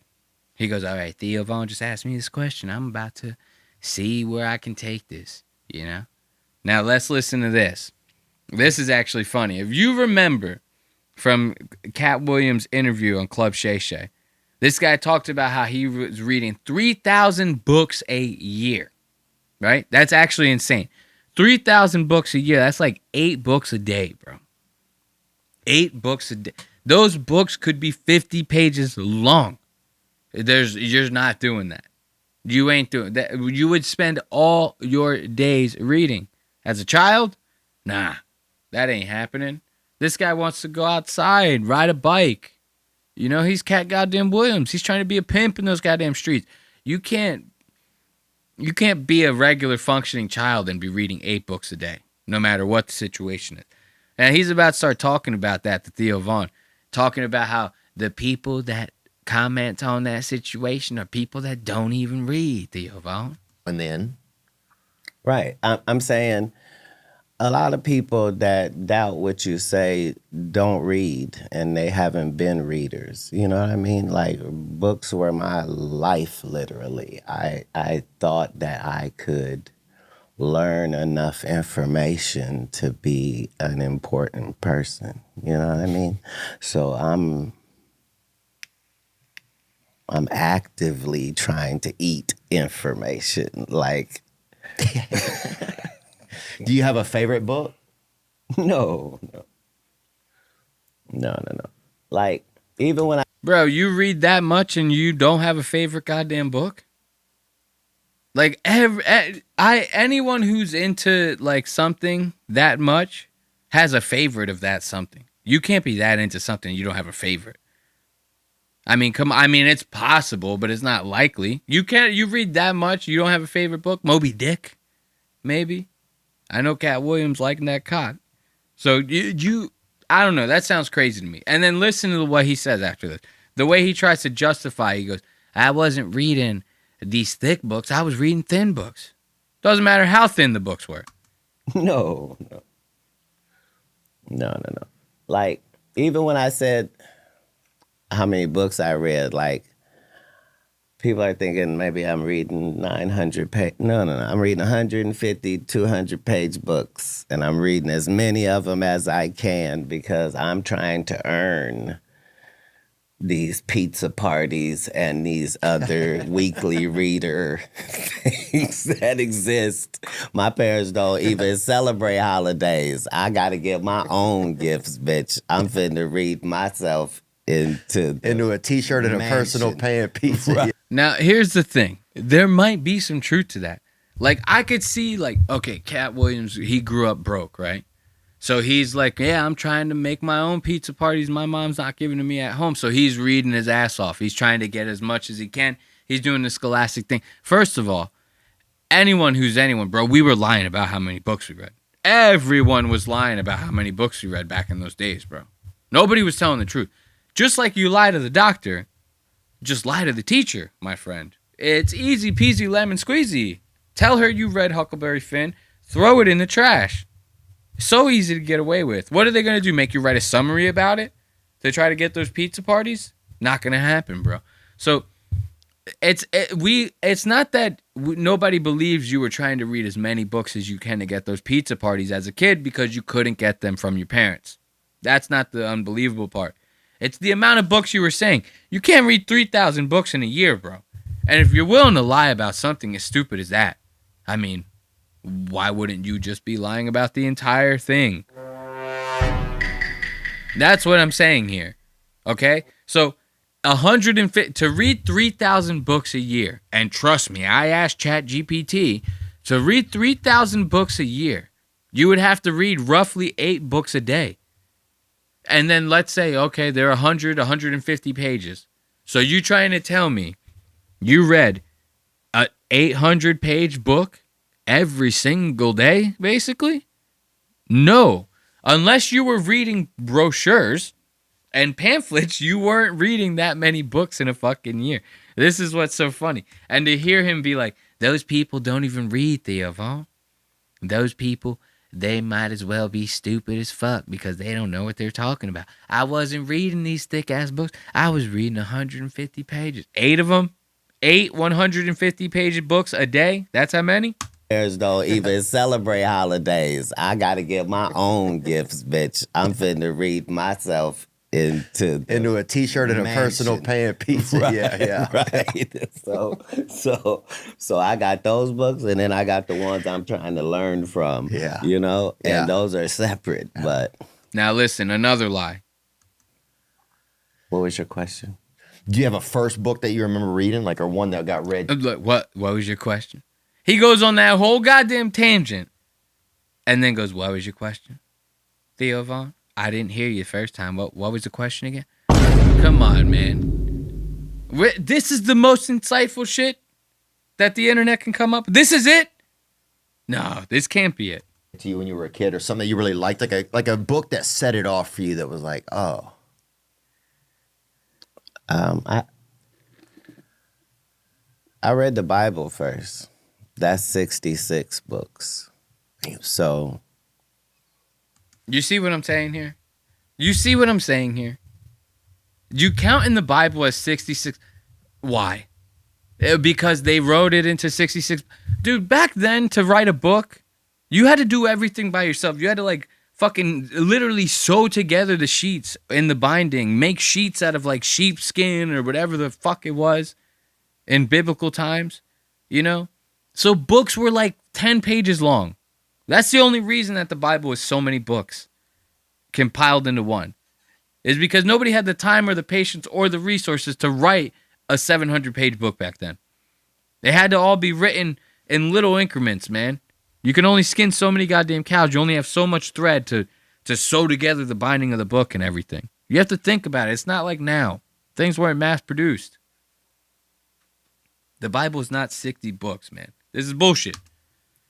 So yeah, it kind of was my starting point in book reading, but it's not set up like a book technically. It's very disjointed. Right? Oh yeah. So I found that everything else I read was an easy read. You know what I mean? Like I loved reading all of the classics because I felt like I was literally in this story, you know what I mean? And I could read multiple books at once.